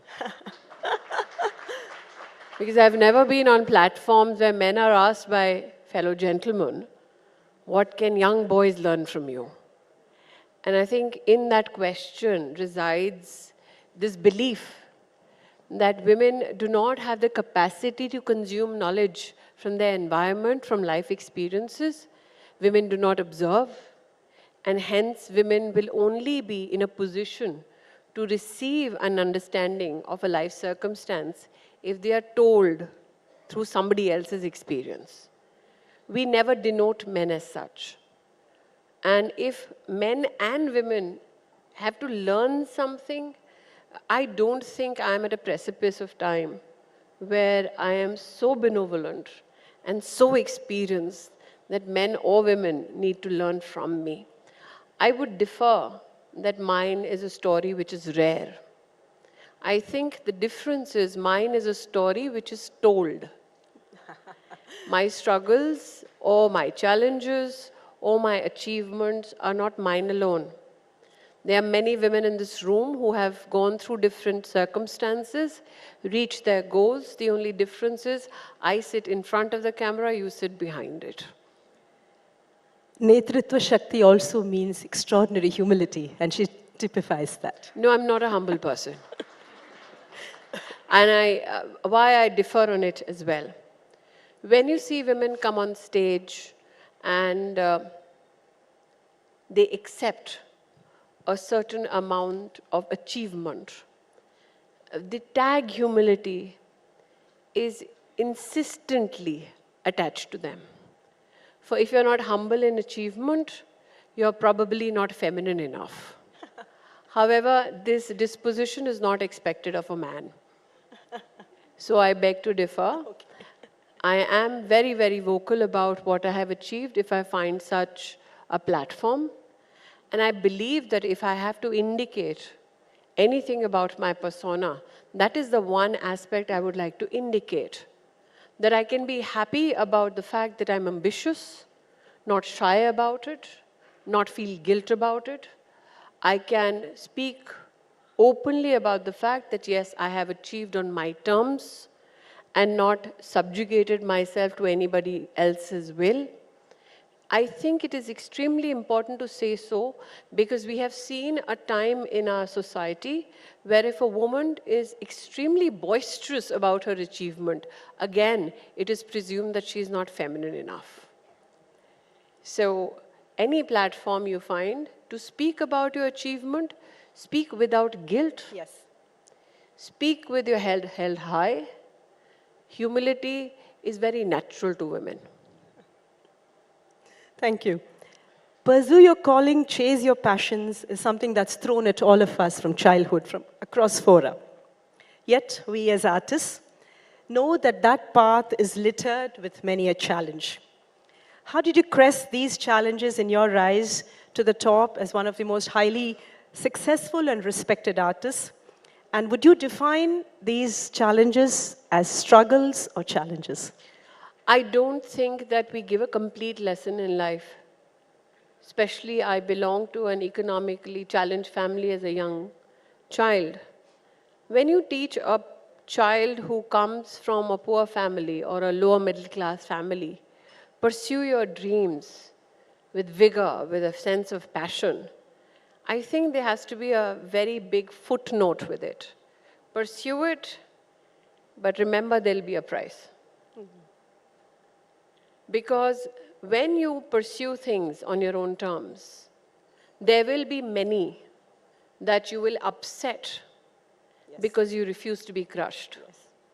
There will be many who will be upset because you've received a knowledge system and possibly surpassed those who taught you. There will be many who believed that in your journey, you will never transform. I'm sure many women in this audience today, and I know a few of them, have had a juncture in their lives when they are told, "Aap aise nahi the, jab aap pehle mile the, tab aap alag the." As though it is a crime to transform. It is a crime to find more confidence, more joy. So I believe that when you teach a child, boy or girl, the art of pursuing a goal, you need to instill in them the common sense that for every decision and choice you make in life, there will be a price to pay. That price may be paid with your patience, that price may be paid with your reputation, that price may be paid with your peace of mind, nothing comes free. To me, Smriti Irani ji epitomizes the power of laser-sharp focus. I thought it was a laser-sharp tongue. It's something that I see, that we all have seen her bring to every aspect of her life. In these days of easy distractions, growing and nurturing that power of focus is a learning that all of us can take back today, a takeaway. I think because I've learned very early that there is a price to pay, hence there is an understanding that what are the distractions that price extracts. Women, when they are young, are told that if you reach a level of achievement, all your problems will dissipate. I see my senior colleague Tessie Thomas in the audience today. I remember, and with your permission, Tessie, I'll say this today, when I became Minister of Education, I remember walking into the IIT Council meeting. The room was filled with male scientists, and some of the most acclaimed ones. Tessie knows it, I know them, we won't name them. When I walked in, I looked around and I said, where are the female scientists? They looked around and they told me, well, you fill the female slot. I said, but I'm not the scientist, I'm the politician. They said, well, we didn't have good enough women to fill the room. This is some of the most celebrated male scientists in the country in the year 2014 when I became Minister of Education. I walked out of the room, I excused myself for a phone call, and I called Tessie Thomas. For the first time in my life, I spoke to her, the missile woman of India. And I said, Madam, I'm so-and-so. I have a request. Would you consider becoming the first chairperson of the IIT Council? Wow. And Tessie literally choked. And I'll never forget those words. She said, you thought of me. A woman who could make missile systems in my country choked because I thought of her. She was a natural choice. The fact that this woman was not in that room spoke volumes. It's not that women of merit didn't exist. It is that somebody needed to open the door to such rooms and say, this is as much yours as the men in your field. So, my belief is, if you reach a particular position of excellence or achievement, remember there is a generation of women before us. Yes. The generation after mine is comparatively luckier. Yes. The generation before mine could never speak of equity, though there was much conversation around equality. Because if they spoke of equity, they were termed activists wherever they were at. कि ये नेतागिरी कर रही है.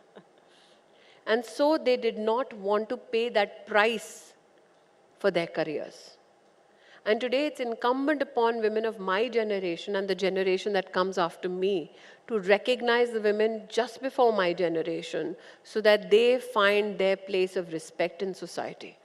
In fact, a small personal anecdote. One part of why would you have focus is also to remember you're not the only one struggling. Right. Well said. Women, if they achieve, their struggle does not end. Their response gets more nuanced. We will have the privilege of having the Honorable President of India on this platform today. I would highlight to this august audience that even after becoming the President of India, the Supreme Commander of the Armed Forces, she was subjected to humiliation in politics. Yes. So just because you become an achiever, that doesn't mean your challenges end. That is the fairy tale we need to stop selling to young girls. In fact, my personal anecdote is I'm from the Indian Railway Traffic Service of the 87 batch, and I burst through a very male bastion to become the first woman officer in South Central Railway. And they said, sir, to me for 2 months. So, as a dancer, I live by 3 words: practice, practice, and practice. And that is how what I dance on stage, that glamour is covers all the sweat backstage. So what is the secret to the brilliance of oratorial skill, sharpness of mind and memory that is Smriti Irani? As far as my oratory skills and comebacks go, I practice a lot on my partner. Here, here. But I think what is also inevitable is the need to highlight the necessity to read. We have now necessitated in the digital age accumulation of knowledge through devices. But everything that Google has is not sacrosanct. We also need to recognize we have knowledge systems across many dialects of our country. We need to recognize that while I will get much information from the smartphone, there is also a human value to communication. There is also a deep sense, and I think as somebody who has consistently desired to become better, there is a need to ensure that you keep competing with yourself. I do not ever position myself to compete with any other individual. Right. Because that then becomes a standard which is very obvious. Yeah. If I am in a position to do something better, learn something better today, I will look for that opportunity. For instance, my day began with the Indian Publishing Federation. Okay. Now, that is not a part of my administrative ecosystem or my constitutional mandate. It's a different entity altogether in our country, which employs 1.2 million Indians. I'm not the Minister Publishing. However, I'm meeting these people who have spent years dedicating themselves to printing and publishing of books. Yeah. Now, that is the most unnatural thing for me to begin my day with. But there is limitless opportunity to educate oneself. So I think if you keep looking at new avenues of gaining knowledge, you stay razor sharp. You come from two very different workplaces. You were at the top of your career, you gave it all up, actually to get onto the shop floor of politics. And obviously, there is a whole lot of learning that you probably bring from the artistic space to the hustle and bustle of politics and governance. Well, I must here give a very humble disclosure. Even when I was in the media, I was mostly a union leader. So I've had the privilege of serving in the Writers' Federation. The camera people that you see behind, we are called the Allied Workers Union. So I was a part of their union as well. The Jimmy Jip that you see, I was a part of their union as well. I was a production union person as well. So yes, my union bazi and activism was also So you brought reflected behind the camera as I cried my way to the bank. As women in leadership, and literally you at the top of that center and owning that space, it's often that eyes and knives are pointed at us. I'm sure we all know how you deal with it in an extraordinary way. What is your advice to youngsters entering the leadership space? And of course, these eyes and knives, I'm sure it bothers you. And I'm sure you have a huge family. Nothing bothers me. It doesn't? You can't be in the public space. Yes. And hope to be protected. You are to be morally, ethically lynched.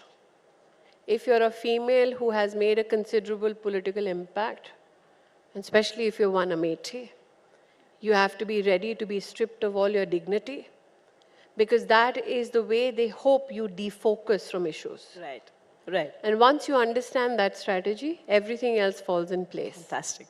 So I believe that if somebody wants to come into the public space, there are two issues you need to consider before you come in. Don't come in because you have no other career option. Right. India deserves better. Yes. People deserve better. Absolutely. Value why you are coming into politics. Second, which part of politics do you want to be a part of? I began with political activism. I began with social activism. I was the WHO USAID ambassador to India. And as I worked in the field of health across the country, I was just 24 then, I realized, till such time I don't become a policy maker, not much will change. Hence, I switched to electoral politics. So one, you need to decide how, where would you like to contribute? 2, you need to decide how long would you like to contribute? Prime Minister Modi has emphasized on the need for women-led development. This is a little long question, multiple questions actually. A little elaboration on that if you can, if you may. And any resistance to this idea from the other half of the population? No. I'm very grateful, one, that the very phrase women-led development is a tectonic shift, not only in narrative, but also perception. Women in our country were always looked upon as beneficiaries, waiting to be rescued. Someone or the other in politics would talk about how हमको औरतों के लिए ये करना है. For the first time in Indian politics, we have now a Prime Minister who says, देश के लिए अगर कुछ करना है, तो औरतों का सहारा ज़रूरी है. बिल्कुल.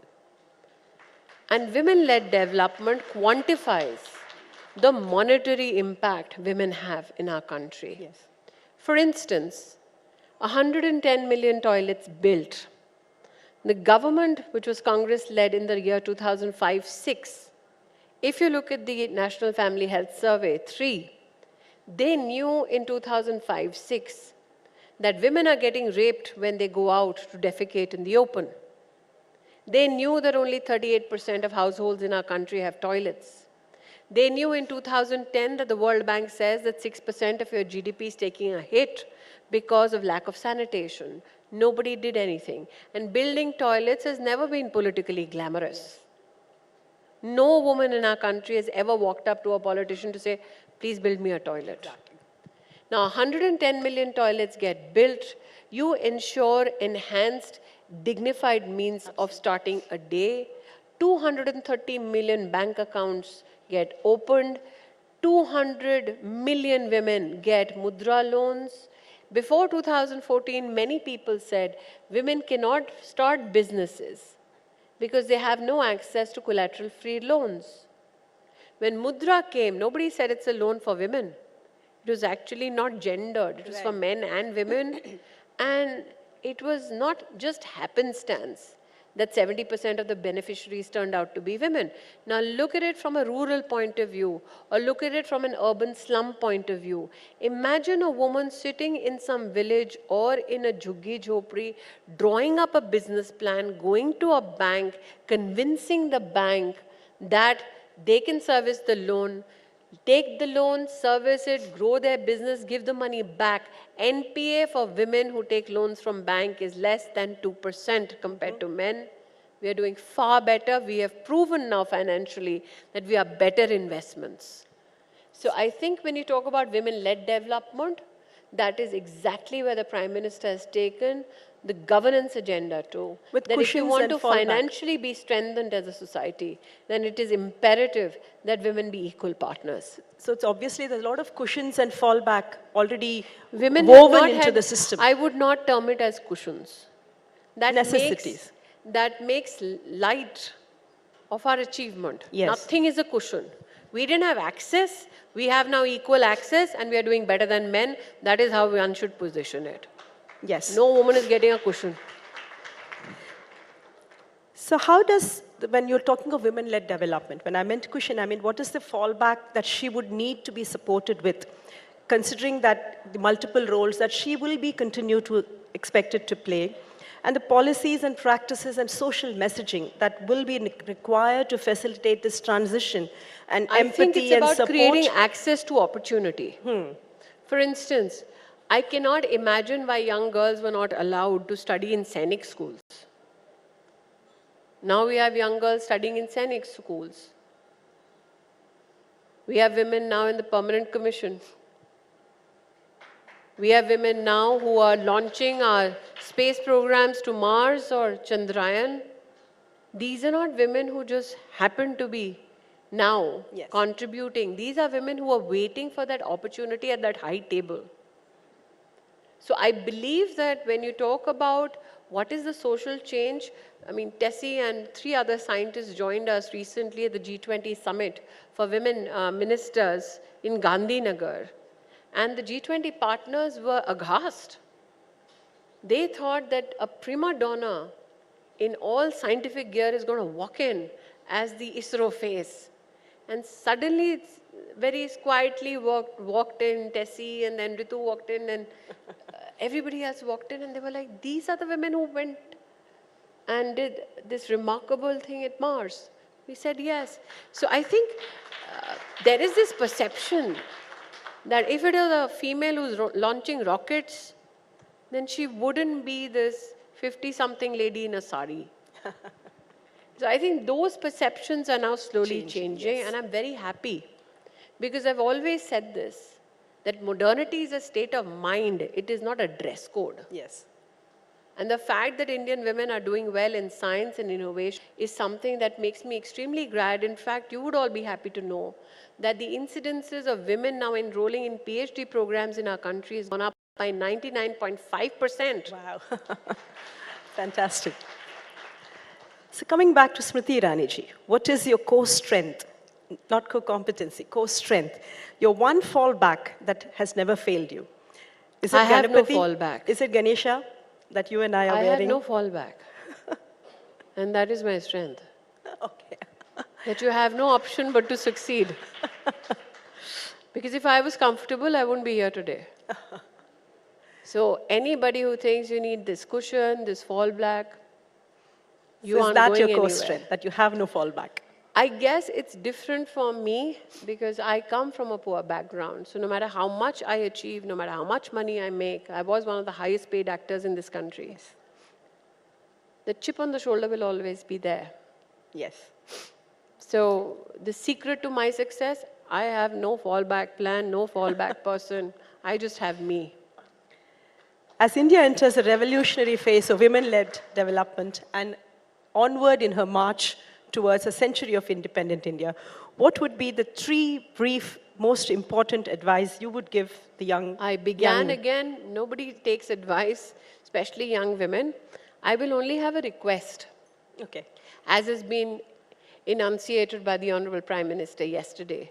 We are at a time in our country's history where we can catapult to new achievements in new areas for a greater good. Wonderful. We cannot afford to lose this opportunity. Yes. We cannot afford to be pushed back. We cannot afford to be segregated in silos. We cannot afford to lose focus. It is a national ambition now. Right. To be in the top 3 economies of the world. It is a national ambition now to ensure that per capita income increases. It is a national ambition now to ensure that in green hydrogen, in artificial intelligence, in reading, writing, we become one of the most sought after societies in the world. Fantastic. And this is the time to ensure that we as women ensure that that national ambition for a global good is recognized. So fierce she is, feisty she is Stree, fiery Shakti, fearless Smriti Irani. Ladies and gentlemen, put your hands together for the one and only Smriti Irani. Ladies and gentlemen, put your hands together for Smriti Irani ji and also Ananda Shankar Jain ji. And if I may have the honor of presenting something to both our guests, some role that he can play today, right, on Sheshakti. Ma'am, this is for you. Thank you so much. Thank you. And this is for you, ma'am. Thank you, ladies. Thank you so much. Ma'am, can you please come together for a nice picture? And can I just bomb this? Yeah. Thank you so much. Thank you so much, ma'am. Thank you, lovely. Did you enjoy the conversation?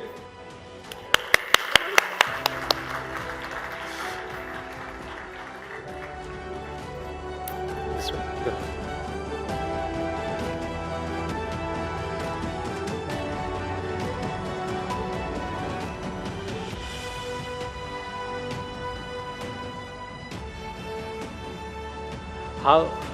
How much I'd like to be the fly on the wall to listen to that conversation there, isn't it?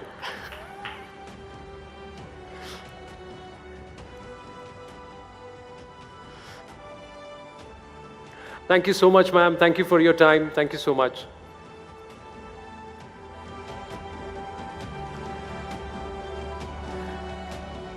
Well, ladies and gentlemen, we've got something very special to share with you. This is now some stories.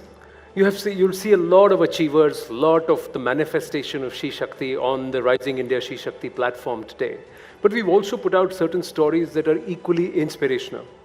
Alpaben Kakad, living in Gujarat's Morbi, is serving the poor by providing them food for free. Her story inspires many to serve humanity. Have a look at this.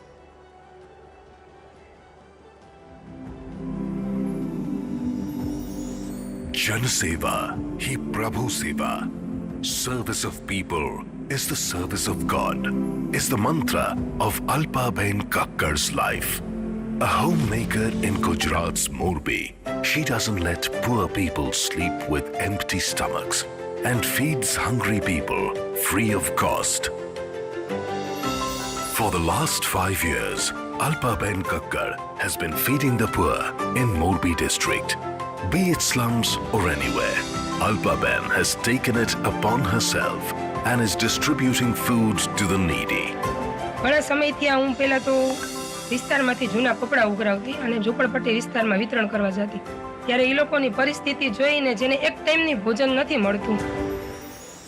Alpaben's husband provides her with all the aid needed to carry out her social duty. In her effort to provide a helping hand to the needy, she has also shared her numbers with all. Network 18 salutes Alpaben Kakkar, a hero and champion who is serving the poor. Her humanitarian approach is a reflection of Rising India's Sheshakti. She is a true inspiration for the nation. Ladies and gentlemen, she's so simple, she's so sweet. She came up and we had the surprise that she's sitting in the audience. There is Alpaben Kakkar. Please put your hands together for her. Alpaben, आपका बहुत बहुत धन्यवाद. वहाँ देखिए गृहा मेरे साथी हैं, उनके हाथ में माइक है. मैं आपसे जानना चाहूँगा. Here, take this one.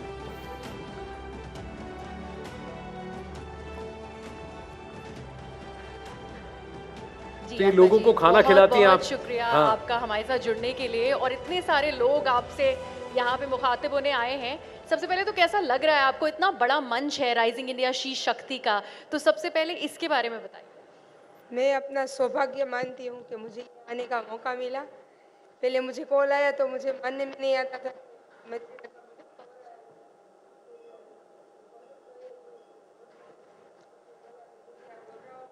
We need the mic up, please.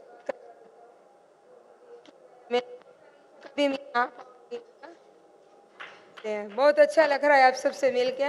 और मैं ये सोचती हूँ कि जो काम मैं मोरबी में गुजरात में करती हूँ वो पूरे देश में चेन चले है.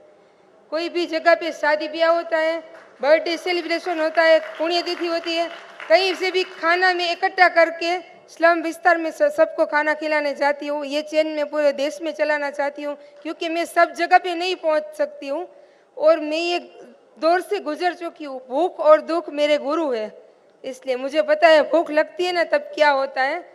पहले मैं सब लोगों को पुराने कपड़े इकट्ठे करके देना चाहती थी. तब सब लोग बच्चे छोटे छोटे मुझे बोलते थे दीदी कुछ अच्छा खाना मिल जाए तो 2 दिन तक मैंने सतत सोचा क्या किया जाए. मैं तो इतनी कैपेबल नहीं हूँ कि सबको मैं खिला सकूँ.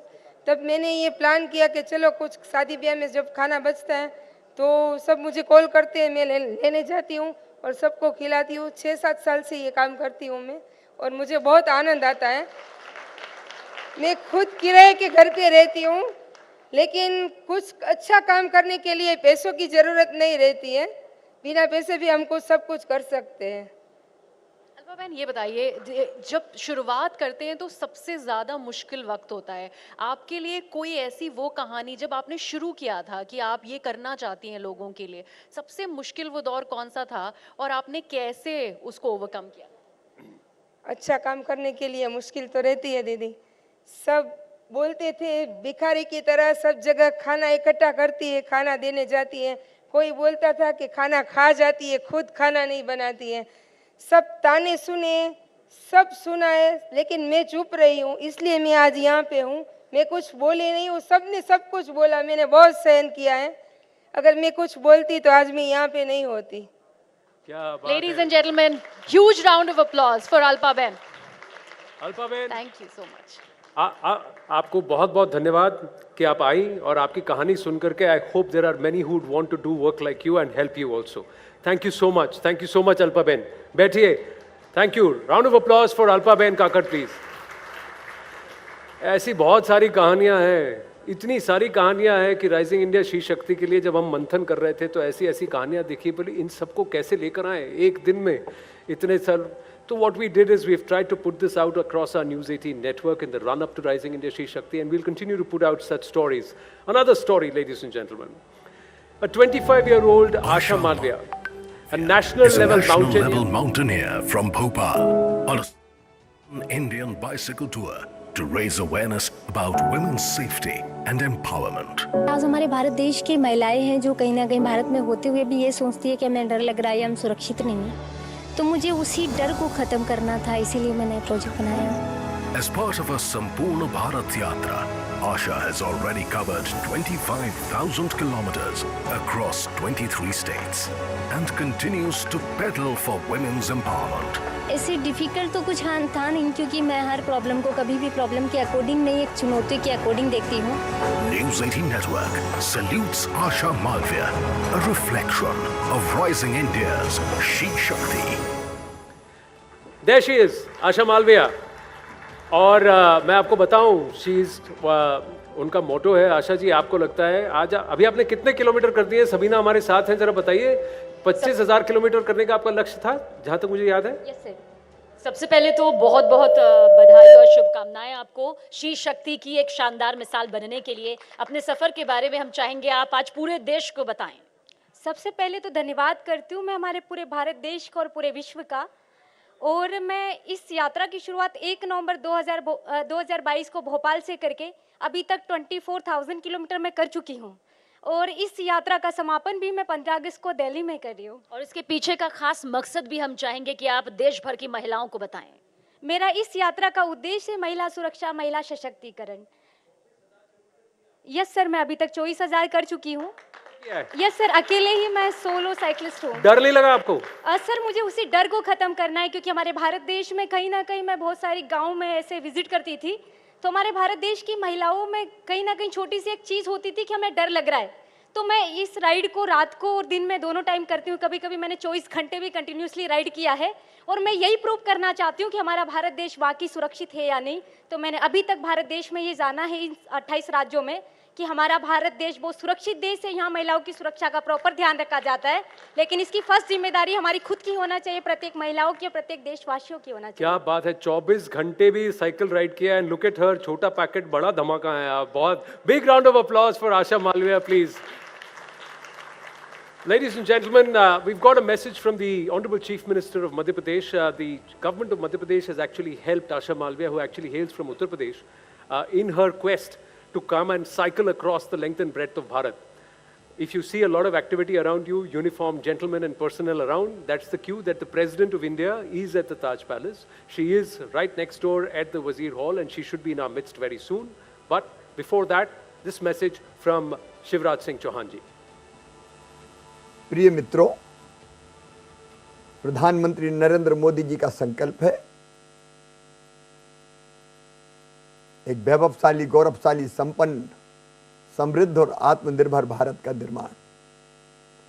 लेकिन आत्मनिर्भर भारत का निर्माण बिना महिला सशक्तिकरण के नहीं हो सकता. इसलिए मध्य प्रदेश में महिला सशक्तिकरण के लिए हमने अनेकों कदम उठाए हैं. 2007 में हमने बिगड़ते हुए लिंगानुपात को ठीक करने के लिए लाडली लक्ष्मी योजना की शुरुआत की. और लाडली लक्ष्मी योजना की अवधारणा है कि बेटी पैदा होगी तो वो लखपति होगी.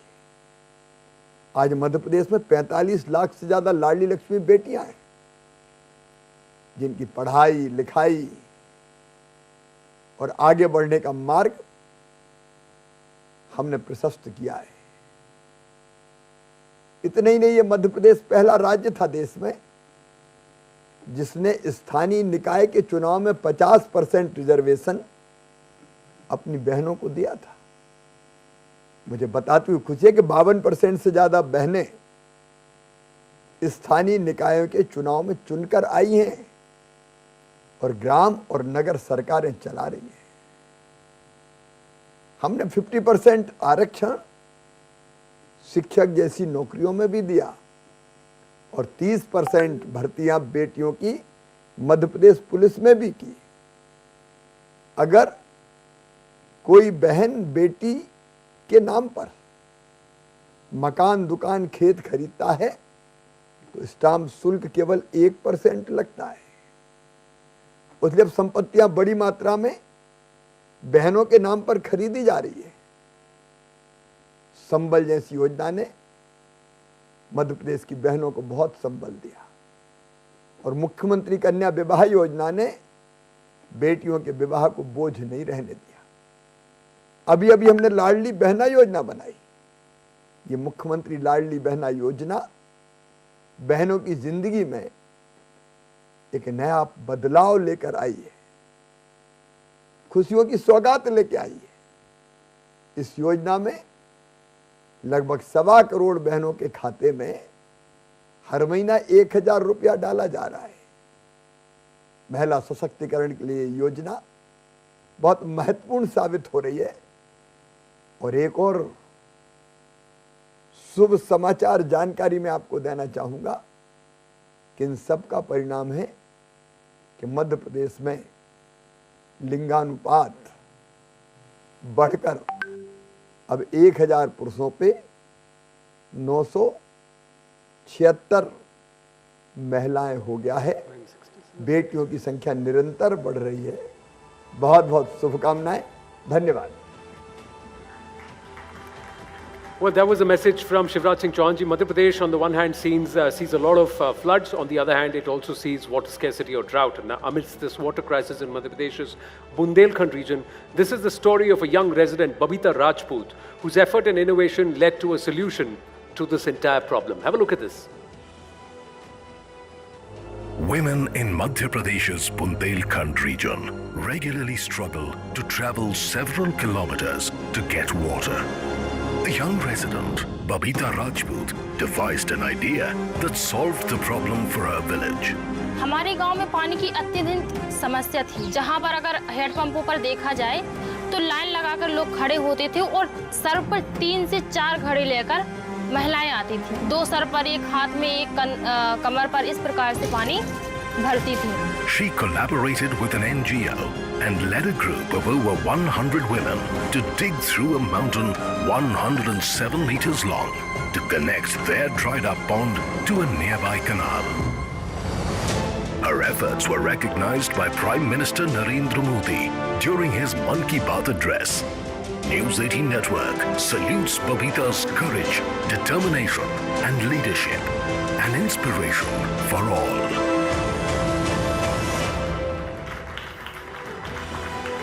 Well, there is Babita Rajput. Babita ji, namaste. Yes, Griha, quick question with her. Babita ji, सबसे पहले तो आपने कैसे ये जाना कि आपको खड़े होना है? ये वाटर क्राइसिस की जब हम बात कर रहे हैं आपके एरिया में, आपको क्यों लगा कि मैं खड़ी होती हूँ, मैं लोगों की मदद करूँगी और आगे बढ़ूँगी? सबसे शुरुआत में तो बचपन से ही जब देखते आए हैं कि हमारे बुंदेलखंड में पानी की समस्या, और सबसे बड़ी समस्या ये है कि महिलाओं को बाहर जा कर के पानी भरना पड़ता था। 1 से 1.5 किलोमीटर दूर जा कर के पानी भरना पड़ता था और इससे कई बार मम्मी, चाची, भाभी लोगों पर हिंसा भी होती थी। मारपीट भी उनके घर वाले करते थे, सास ससुर करते थे कि अभी तक खाना नहीं बना, जबकि वो बहुत दूर से पानी भरने जाती थी। कई बार हमारे जैसी लड़कियां पढ़ाई नहीं कर पाती थी। मम्मी पापा बोलते थे कि पढ़ाई बाद में करो, पहले पानी भर के लाओ। तो मुझे लगा कि मुझे खड़ा होना चाहिए और जैसी मैंने समस्याओं को सामना किया है उस तरीके से और हमारी बहनें और लड़कियां और महिलाएं समस्या का सामना ना करें, इसलिए। Thank you so much, Babita ji. Ladies and gentlemen, huge round of applause. Round of applause. Thank you. Now, I quickly want to ask how many men under 40 who are sitting behind there? Men under 40? Yes, please put your hands up and also please raise your seats and vacate them for the ladies who are standing all around you. Let's try and do that, please, on our own. I don't need to point out anybody. Please vacate the seats for the ladies who are standing there. And gentlemen here on this side also, जो चुप रहे हैं, बैठ रहे हैं इधर उधर, आपकी कुर्सियां हैं, आसपास महिलाएं खड़ी हैं, प्लीज उन्हें बैठने दें. Please, I don't want to point out and request somebody. Please do it on your own. Let's not have women standing around, please. Please make way for the ladies. Thank you. Thank you very much. I think that is something which all of us can do. There are a lot of people standing here. I request you, all of you, to please clear this aisle, clear this area. Head back, please. Thank you very much. A superintendent from Yamunanagar's Balkunj, Mona Chauhan, has reunited 700 missing children with their families in the last 10 years. 700 missing children with their families in the last 10 years. Have a look at this story of Mona Chauhan. In a country with the largest population, it's difficult to reunite separated children with their families. But Mona Chauhan has taken up this task upon herself. Mona Chauhan, currently the superintendent at Chachrauli Balkunj in Haryana, has reunited about 700 missing children with their families in the last 10 years. Mona Chauhan shares an emotional connection with missing children. During her tenure up till now, she has solved several cases, some cases where even families lost their hope. हमने आज तक जो है इन 10 वर्षों में लगभग 700 missing बच्चों को उनके परिवार तक पहुंचाया है. Through her grit and passion, she continues to unite the lost ones with their respective families. Network 18 salutes Mona Chauhan's undying spirit and unconditional service.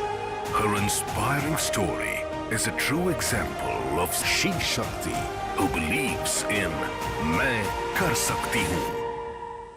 Mona Chauhan, do we have her in the house here? There she is. Mona ji, big round of applause. Well done, Mona ji. Quick question and answer with you, Mona ji. As we celebrate Sheshakti, the Honorable President is with us. Mona ji, एक बड़ा सफ़र आपने यहाँ पर तय किया है, बहुत परिवारों को खुशियाँ दी हैं और श्री शक्ति की मिसाल आखिरकार आप बनी। पहले तो मैं श्री शक्ति का बहुत बहुत थैंक्स करना चाहूँगी कि मुझे यहाँ पर बुलाकर एक मौका दिया कि मैं आम लोगों से एक अपील कर सकूँ कि पूरे भारतवर्ष में बहुत सारे बच्चे ऐसे हैं जो गुमशुदा होकर बहुत सारे होम्स में रह रहे हैं। तो मैं सभी से एक रिक्वेस्ट ये करूँगी कि सभी की साझा जिम्मेदारी है कि अगर आपको कोई बच्चा ऐसा मिलता है कि आपको डाउट होता है कि वो बच्चा मिसिंग है, तो आप उसे उसके घर तक सकुशल पहुंचाने का एक प्रयास करें ताकि एक बच्चा अपने परिवार से मिल सके। मैं बताना चाहूँगी कि पिछले 10 सालों में मैंने लगभग 700 गुमशुदा बच्चों को उनके परिवारों तक पहुंचाया है। और खतरनाक चुनौतियाँ भी क्या इस बीच आपको झेलनी पड़ी कभी? इस बहुत सारी चुनौतियां सामने आई हैं, लेकिन चुनौतियों के बावजूद बहुत लोग हैं जो हमारी हेल्प करते हैं। मीडिया हमारी बहुत हेल्प करता है, पुलिस हमारी बहुत हेल्प करती है, लोकल लोग हमारी बहुत हेल्प करते हैं। तो मैं उन सभी का भी बहुत बहुत शुक्रिया आपका श्री शक्ति के इस मिसाल बनने के लिए। आपका सफर यूं ही जारी रहे।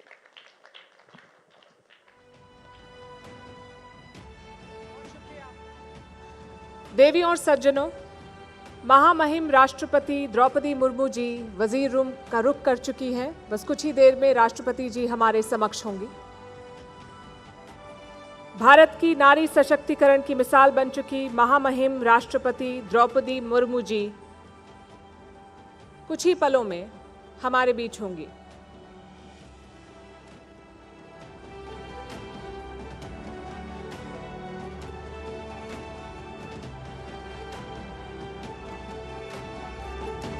महामहिम राष्ट्रपति द्रौपदी मुर्मू जी कुछ ही पलों में हमारे समक्ष।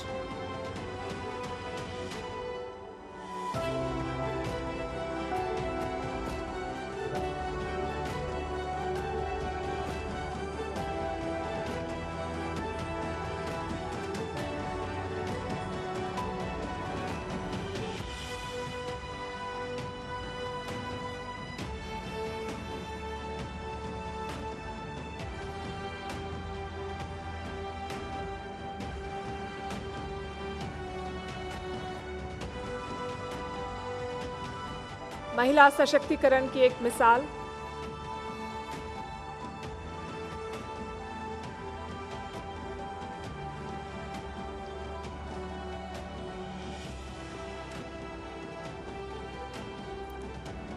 उनका भारत की राष्ट्रपति बनना कई मायनों में खास है। देश की पहली आदिवासी महिला राष्ट्रपति बनने का गौरव उन्हें हासिल है। इसके अलावा वो आज़ाद भारत में जन्म लेने वाली पहली और सबसे कम उम्र की राष्ट्रपति हैं। ओडिशा के मयूरभंज जिले में एक छोटे से गांव से देश के सर्वोच्च संवैधानिक पद तक पहुंचने का उनका सफर आसान नहीं रहा। कई मुश्किलें आईं, लेकिन उन्होंने कभी हार नहीं मानी और उसी जज्बे की बदौलत वो आज इस मुकाम तक पहुंची हैं।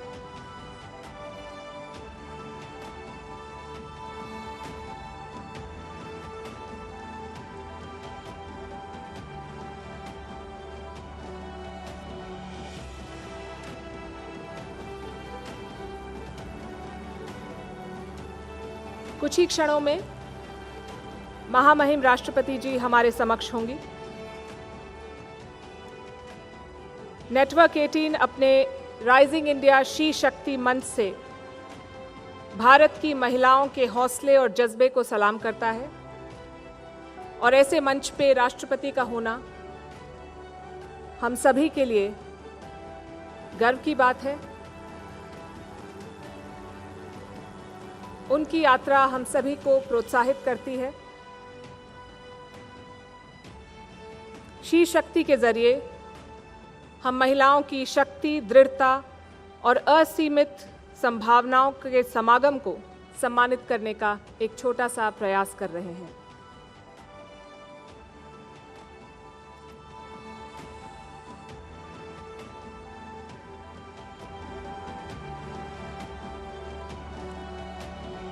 वजीर रूम में महामहिम ओडिशा से आए कुछ शिक्षकों और छात्रों से मिली हैं।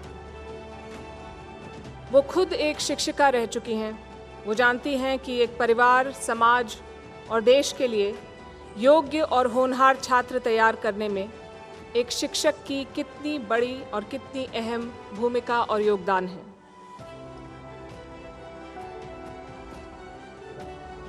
राष्ट्रपति द्रौपदी मुर्मू जी का खुद का जीवन संघर्ष और असाधारण उपलब्धियों की मिसाल है। एक शिक्षिका, जूनियर क्लर्क, पार्षद, विधायक, राज्यपाल और अब भारत की महामहिम राष्ट्रपति।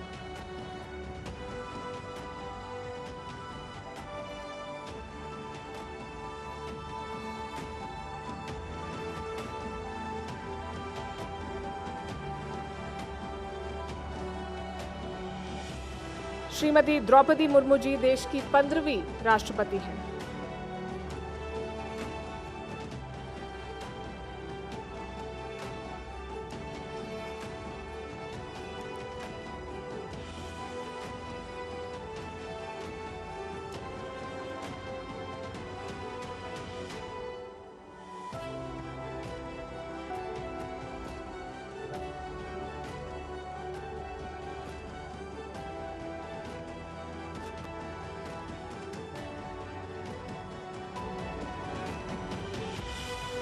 बस कुछ ही और क्षण और वो हमारे बीच होंगी।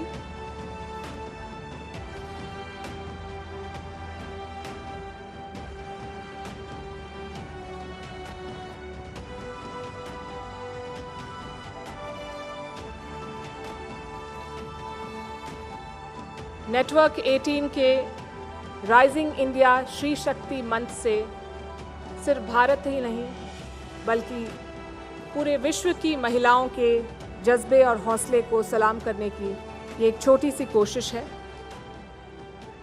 महिलाओं को सम्मानित करने का प्रयास, महिलाओं को प्रेरित करने का प्रयास,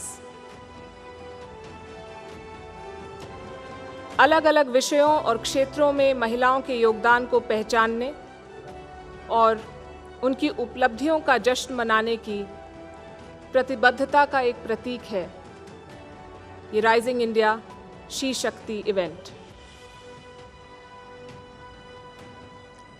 आज हम इस मंच से देश की उन महिलाओं से रूबरू हो रहे हैं जो अपने अपने प्रोफेशन में, अपने अपने कार्यक्षेत्र में न सिर्फ कामयाबी के शिखर पर मौजूद हैं बल्कि देश की आधी आबादी के लिए एक मिसाल बन चुकी हैं।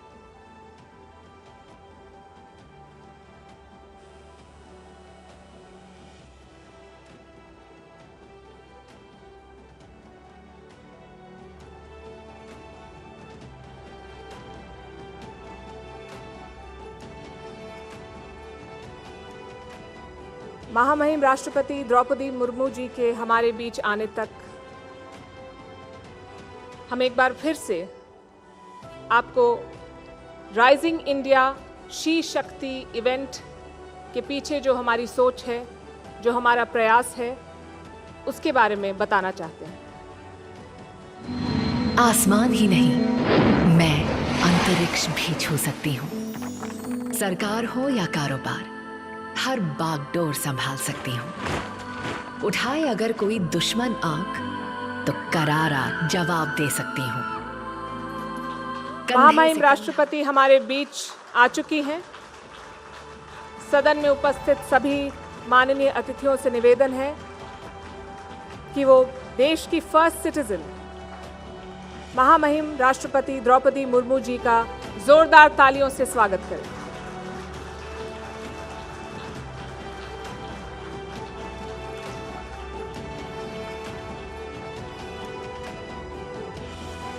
अब मैं हॉल में मौजूद तमाम माननीय अतिथियों से निवेदन करूंगी कि वो भारत के राष्ट्रगान के सम्मान में खड़े हों। प्रिया सरैया राष्ट्रगान गाएंगी।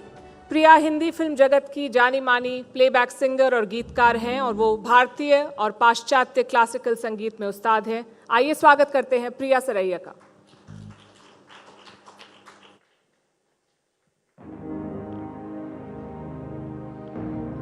जनगण मन अधिनायक जय हे भारत भाग्य विधाता।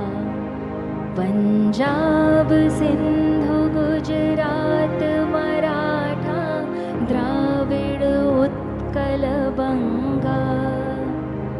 विंध्य हिमाचल यमुना गंगा उच्छल जलधि तरंगा। तव शुभ नामे जागे, तव शुभ आशीष मांगे।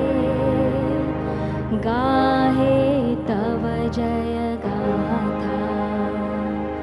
जनगण मंगलदायक जय हे भारत भाग्य विधाता। जय हे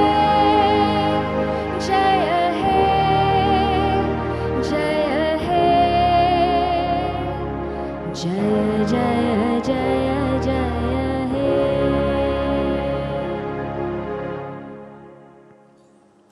शुक्रिया प्रिया जी। और अब एक खास पेशकश ओडिशा के मयूरभंज छऊ नृत्य की। देवियों और सज्जनों, महामहिम राष्ट्रपति द्रौपदी मुर्मू जी मयूरभंज से ताल्लुक़ रखती हैं। आज के हमारे कलाकार उन्हीं के गांव से हैं।